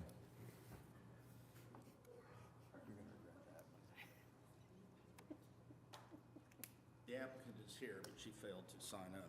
Well, she's welcome to come on up. I said it's your show. You get to decide. I'm John Silver. I live at 3620 Northwest 28th. I've lived there for 48 years. My wife grew up next door at 3624 and owns that house at this time.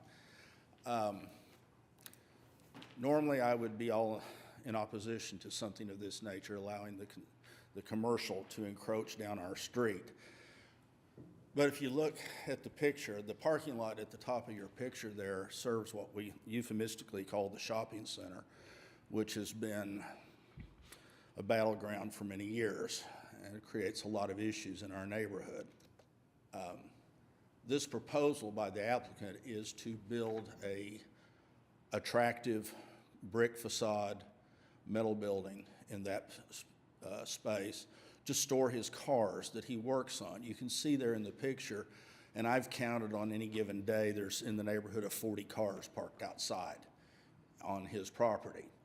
The purpose of this and the restrictions in the SPUD are that his cars will be parked inside once it's constructed.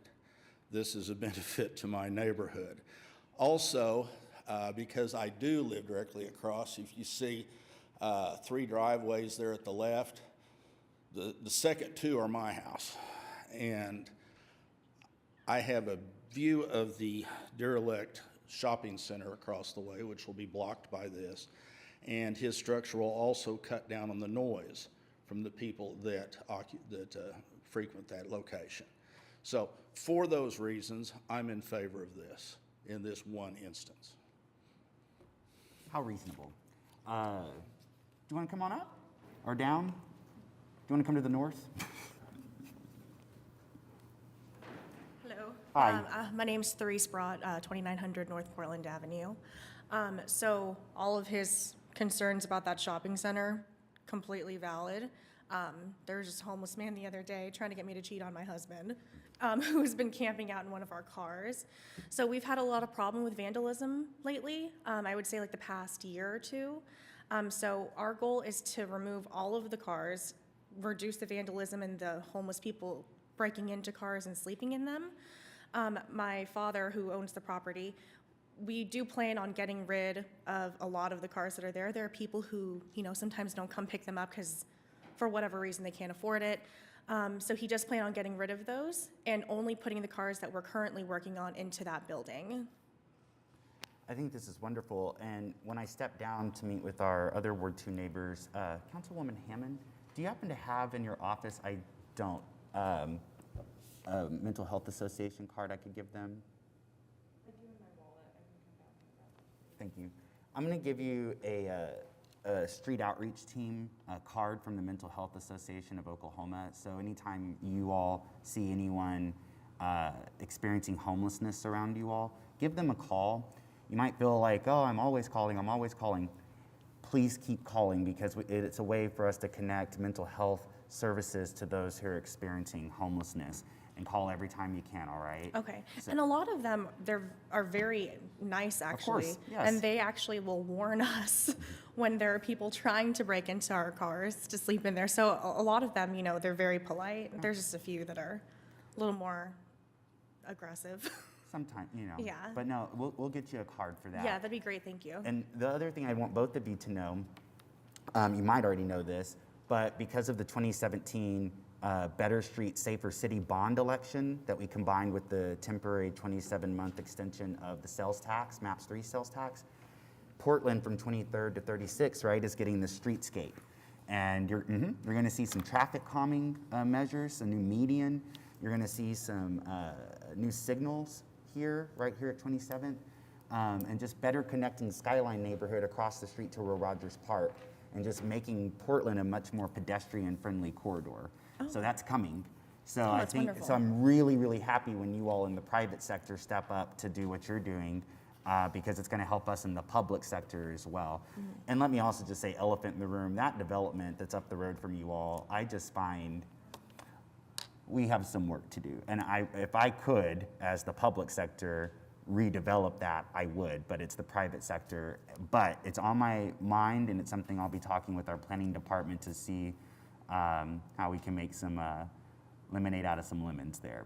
Because I think, Great. yeah, but you know, Portland's very important to me, so thank you. Yeah, thank you. And with that, I'd move for approval. All right, so this is a motion to approve item P. We have a motion and a second. Cast your votes.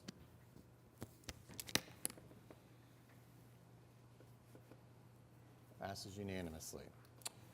Okay, that concludes zoning for the day. Now we're at item Q. This is an ordinance on final hearing. We had a presentation on this 2 meetings ago, a public hearing at the last meeting. This relates to sewers and sewage disposal and the general schedule of fees, et cetera. Council could adopt this ordinance today if they so desire.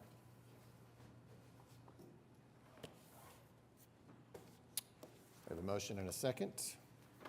Cast your votes.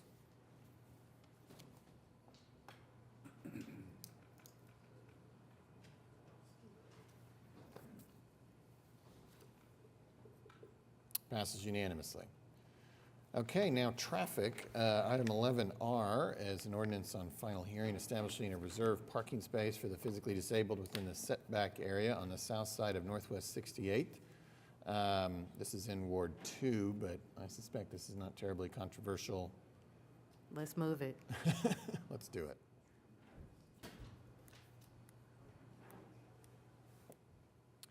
We have a motion and a second to adopt item R. Cast your votes. Passes unanimously. 11S is an ordinance on final hearing establishing 60-degree angle parking within a setback parking area on the south side of Northwest 68th and Western, also in Ward 2, also probably not controversial. Let's move that as well.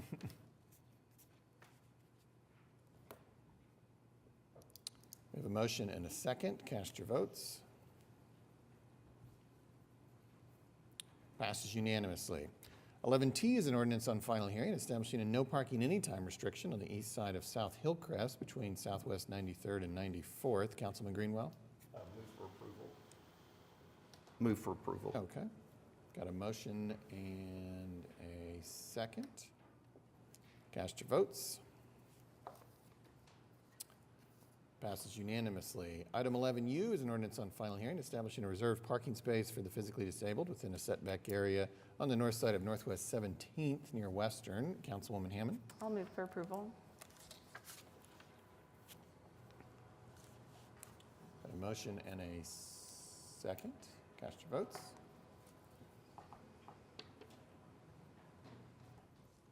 Passes unanimously. Item V is an ordinance on final hearing establishing 90-degree angle parking within a setback parking area on the north side of Northwest 17th near Western. Councilwoman Hammond? I'll move for approval.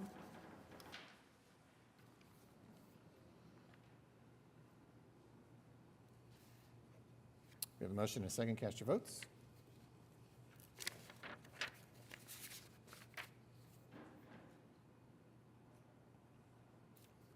Passes unanimously.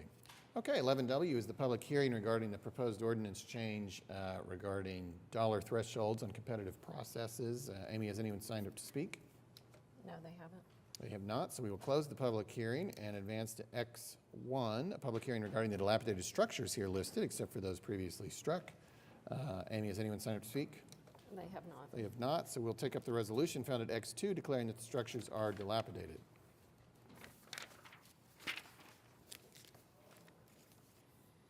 We have a motion and a second. Cast your votes.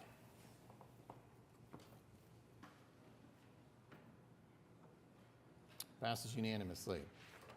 Okay, 11Y1 is a public hearing regarding the unsecured structures here listed, except for those previously struck. Amy, has anyone signed up to speak? No, they haven't. They have not, so we will close the public hearing and advance to the resolution found at Y2 declaring that the structures are unsecured.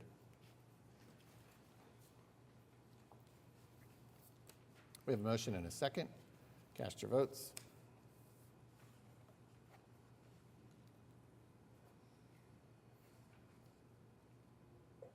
Passes unanimously. 11Z1 is a public hearing regarding the abandoned buildings here listed, except for those previously struck. Amy, has anyone signed up to speak under this public hearing? No, they haven't. They have not, and so we will advance to the resolution found at Z2 declaring that the buildings are abandoned. We have a motion and a second. Cast your votes.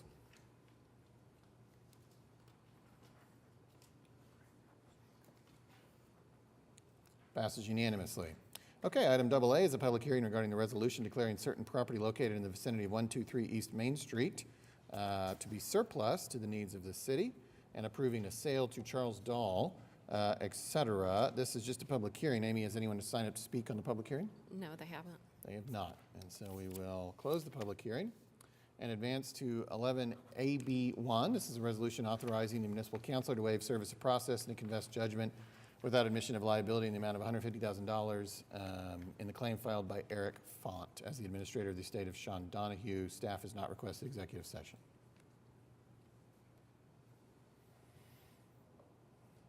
So we could take a motion to adopt the resolution. We have a motion and a second. Cast your votes.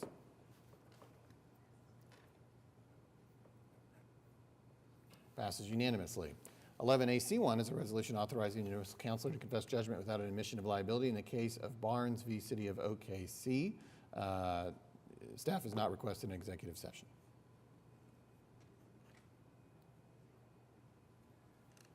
We have a motion and a second. Cast your votes. Passes unanimously. Item AD1 is a resolution authorizing the municipal councilor to confess judgment without an admission of liability in the case of Gardner v. City of OKC. Staff has not requested executive session. We have a motion and a second. Cast your votes. Passes unanimously. Item AE1 is a resolution authorizing the municipal councilor to confess judgment without an admission of liability in the case of Great v. City of OKC. Staff has not requested an executive session. We have a motion and a second. Cast your votes.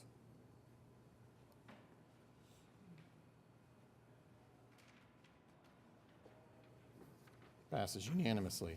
Item AF1 is a resolution authorizing the municipal councilor to confess judgment without an admission of liability in the case of Calbaugh v. Jones, and staff has not requested an executive session. We have a motion and a second. Cast your votes.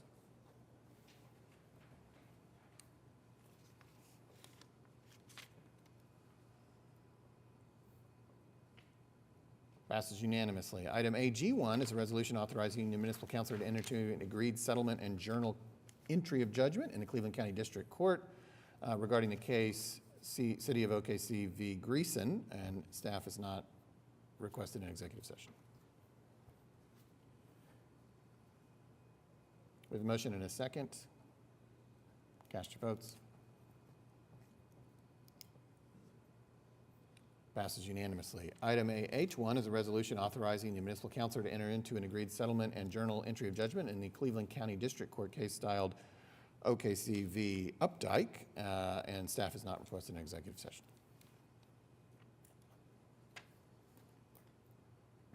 We have a motion and a second. Cast your votes.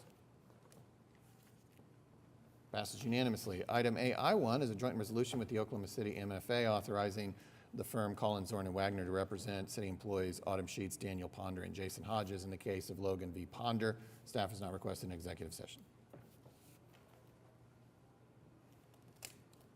We have a motion and a second. Cast your votes. Item passes 6-2. We've arrived at item 12, comments from council. Ward 1. Yes, sir. Just wanted to speak a little bit about our Oklahoma City Youth Council and just make sure that a lot of our residents are aware that we take two junior and senior high students from each council members to come on and kind of shadow and learn a little bit more about city government. Make people aware that we take applications up until April 2nd for the following year. We look for junior or senior with a 3.0 grade average or better. They need 2 letters of recommendations. They must be residents of Oklahoma City and, of course, have an interest in local and community service government. Our very own Miss Debbie is the one that really runs this, and has headed this thing for many years, and we have seen quite the decline in applications over the last couple of years. So we'd really like to kind of get everybody fired back up and hopefully get some more applicants in. So your contact will be Ms. Debbie Martin. Phone number is 297-2569. Thank you. Thank you. Ward 3. Thank you, Mayor. Just to follow up on Councilmember Carter's comments in the Youth Council, we did a tour of Ward 3 with the Ward 3 Youth Council members who will be presenting later this week to the other youth counselors. We had an opportunity to visit Grow and Pangs Farm, South Lakes Park and Soccer Club, Will Rogers World Airport. We visited with the Oklahoma City Hotelier Association members, as well as Clarence Page Airport, and had a lovely time. It was a nice tour of Ward 3 with our young people. It was a good time, and they learned a lot. Obviously, most of our wards are very diverse in their residents and businesses and all of that. So we went from everything out on the farm back into the central city. So it was a good time. They learned a lot. We had a blast.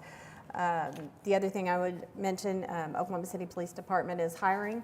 If you are 21 years of age, we have an excellent sign-on bonus now, and we are #1 in the state, I believe, in our hiring and our salary requirements. So we hope that you will come work for us, bring your integrity and your honor, and we will hire you and put you to work. That's all I have. Thank you. Ward 4. Good. Ward 6. Thank you. I'd like to just commend the planning staff and all of the community partners that put together the point-in-time count last week, which is our annual census of people experiencing homelessness in the city.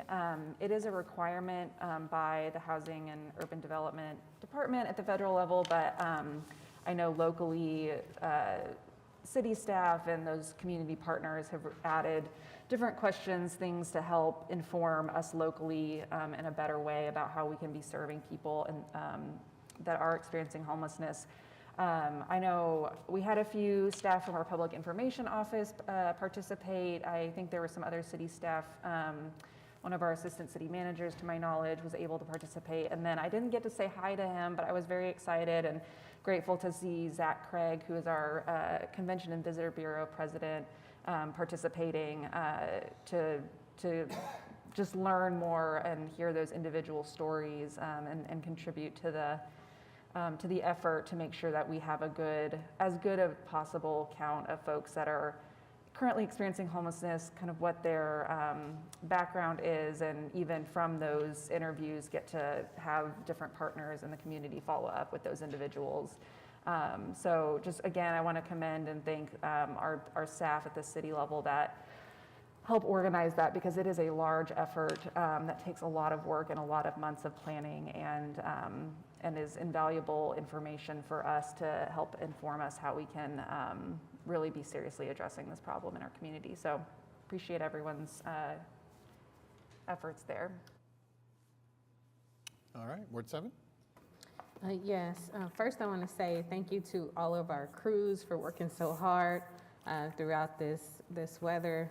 And I will say, I personally was looking for the beet juice, but I understand now that it's not something you can visibly see. So I was quite disappointed in that, because I was really looking for it, but I'm glad to know that it's on the streets and helping us get where we need to go.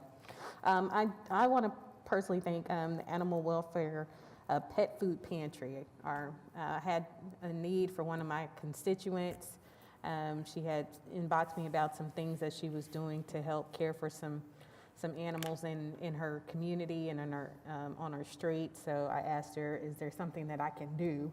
And she did say, unfortunately, she uses her own money to pay for pet food for these animals. And I knew, and I said, let me see what I can do, and went straight to the animal shelter and asked about the pet food pantry. Had to fill out a form on our behalf and did that and delivered it. So very grateful that the opportunity exists for our communities to have resources, especially when we're caring for all of our fur babies, whether they be cats or dogs, or even now seeing rabbits and everything else, little, and chickens and anything you can think of that they can house and feed.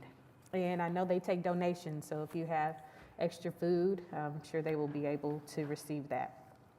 I wanted to thank the Community Health Centers of Oklahoma, Perry Clausen Center, for hosting our community town hall on Thursday, and specifically all of our city staff that was present to speak to our community about what's happening within the ward. Very grateful that we have staff, that will still be present after they've served all day to help us as our elected officials for areas to help speak to community and residents. So I don't take that lightly. I'm very grateful because they did not have to be there, and I want to say thank you again. And also on Sunday, we had a community policing conversation, some ways uncomfortable, and a lot of ways we're all supposed to be uncomfortable because there's a lot of things happening right now in the space of policing and community, and in the death of Tyre Nichols and the things that we're still understanding pertaining to Memphis and in this incident. I personally want to thank Miss Marilyn Hildreth because this was her idea as a young person, being able to integrate our city and being the matriarch, if you will, of our community in leadership of these types of conversations. This was something that she spearheaded and wanted to do, and we brought everyone to the table. And I personally also want to thank the chiefs of police. We had Oklahoma City, we had Midwest City, we had Edmond, we had Moore, we had a representative from the Sheriff's Department, and I believe that was all of the chiefs. If I may have left one out, I apologize, but to have each and every single one of those chiefs there was just as important as us having the conversation, because it has to be a full, well-rounded conversation. So again, while the subject matter was still uncomfortable, we still have ways to go in talking through how we move forward when it comes to community and the trust and transparency on all sides of how we work together for the sake of bettering our city and for all of our residents to feel safe and protected and represented. And February 13th, I do want to make sure I put this out there. The Legislative Black Caucus, they will be celebrating Black History Month at the state capitol.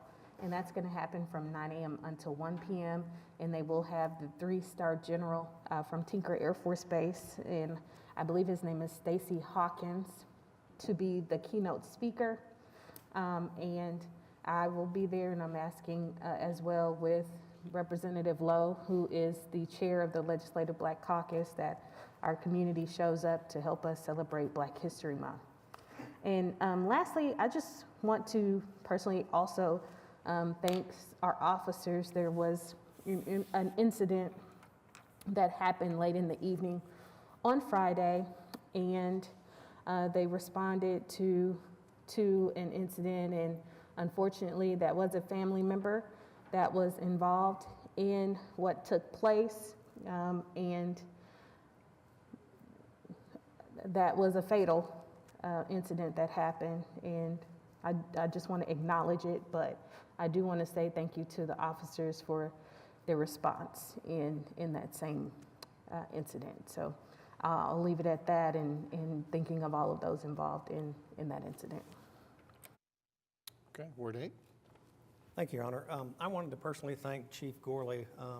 2 weeks ago, he invited Bradley Carter and I to go tour the Real-Time Information Center. And for those in the public that aren't familiar with real-time information centers, the mission of a real-time information center is to allow officers to respond quickly or immediately to crimes in progress or to those that recently occurred, with a proactive emphasis on officer, citizen, and community safety.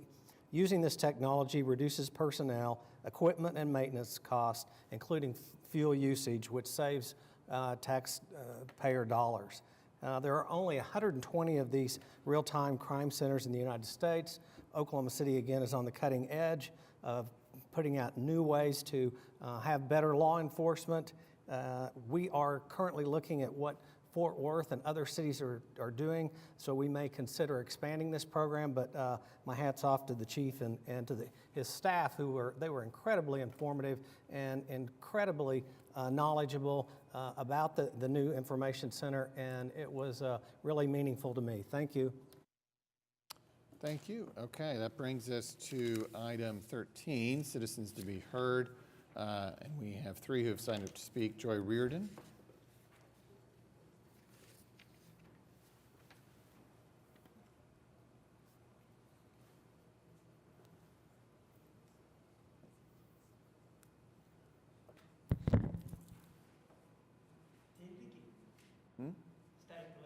Oh. Hello again. Really, you had 2 items on the slip that I turned in today. One was the talk to Mr. Freeman earlier, and he suggested that I bring it up in front of the council. I understand that manpower and stuff on days like this, and Councilwoman Hammond, y'all keep talking about walkability. The one group of people that y'all keep forgetting is the ADA. It makes it really difficult going down within the core of the city, the sidewalks. And my understanding, y'all have a contractor that cleans up. City, I don't know how you could work it out, but the city has small equipment, bobcats and stuff like that, that you can put big brooms on, broom attachments, and run down through a lot of these streets to clear at least the width enough for ADA to get down through. Coming down this morning from where I live, a couple times I actually slid down the sidewalk. But y'all keep saying that it's the business's responsibility. Something has to be done proactively when it comes to ice, snow, and stuff like that. Cities like Kansas City, Wichita, Dallas-Fort Worth is no joke, is a joke. Sorry, not no joke, but a joke. But your northern cities north of here, even Tulsa, They do clean the sidewalks in Tulsa. Why is Tulsa better than Oklahoma City? And the other thing is, we discussed it earlier with housing, is going to be a very, very sore spot until something changes. Been doing better, well, with the weather changing, the scooter situation is still, something's got to be done. 30 seconds, please. That's pretty much all I had, was those few points. Thank you. Thank you. Guy Peters?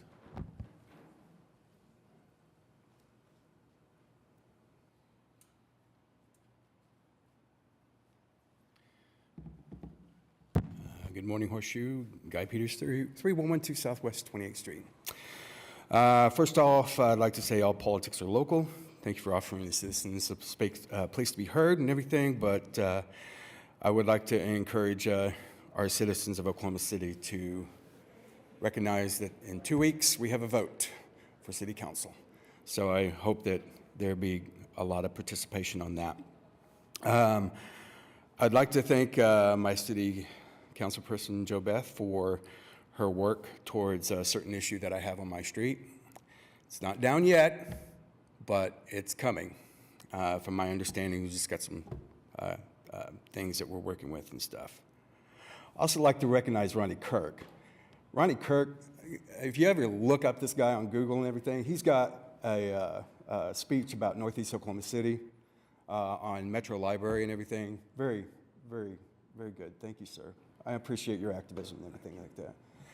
Very, very inspirational man, and especially his words and stuff. So thank you, sir. I'd also like to ask a couple of quick things and stuff like that. As Spock would say, logic is the beginning of wisdom. And I think our logic has kind of disintegrated because we're not able to hear people out and everything like that. So I hopefully be a testament to hear people out concerning things that happen to the city. But I'd also like to ask that we have a little bit more transparency in our homeless alliance things and stuff like that. I can ask the Oklahoma City Police Department for a ride-along, and I get that, you know, but I don't get that kind of transparency with the homeless alliance. So I'm kind of wondering if that could be a possibility, a little bit more transparency about this growing organization that we have.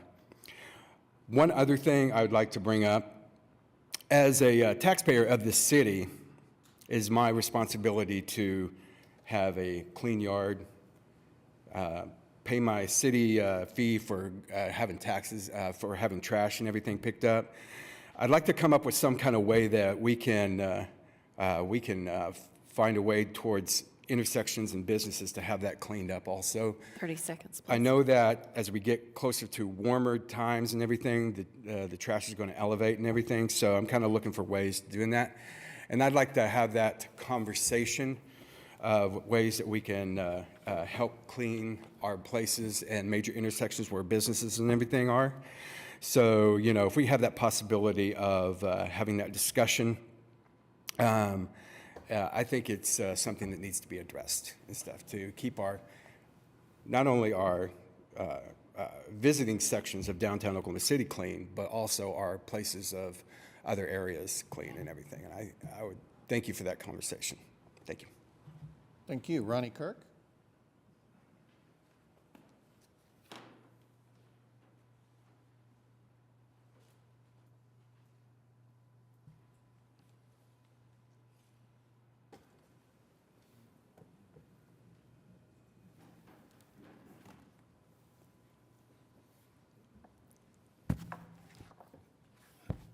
My name is Ronnie Kirk. My address is 2328 North Missouri. Ms. Neese, would you please make sure the judge who gave me those armbands for the homeless get a copy of that? You know, we have some really good police. 2 years ago, I went to the police chief, Mr. Wade Gorley. I asked him, would you send some police out to play with the kids? He did. He sent police to play with kids basketball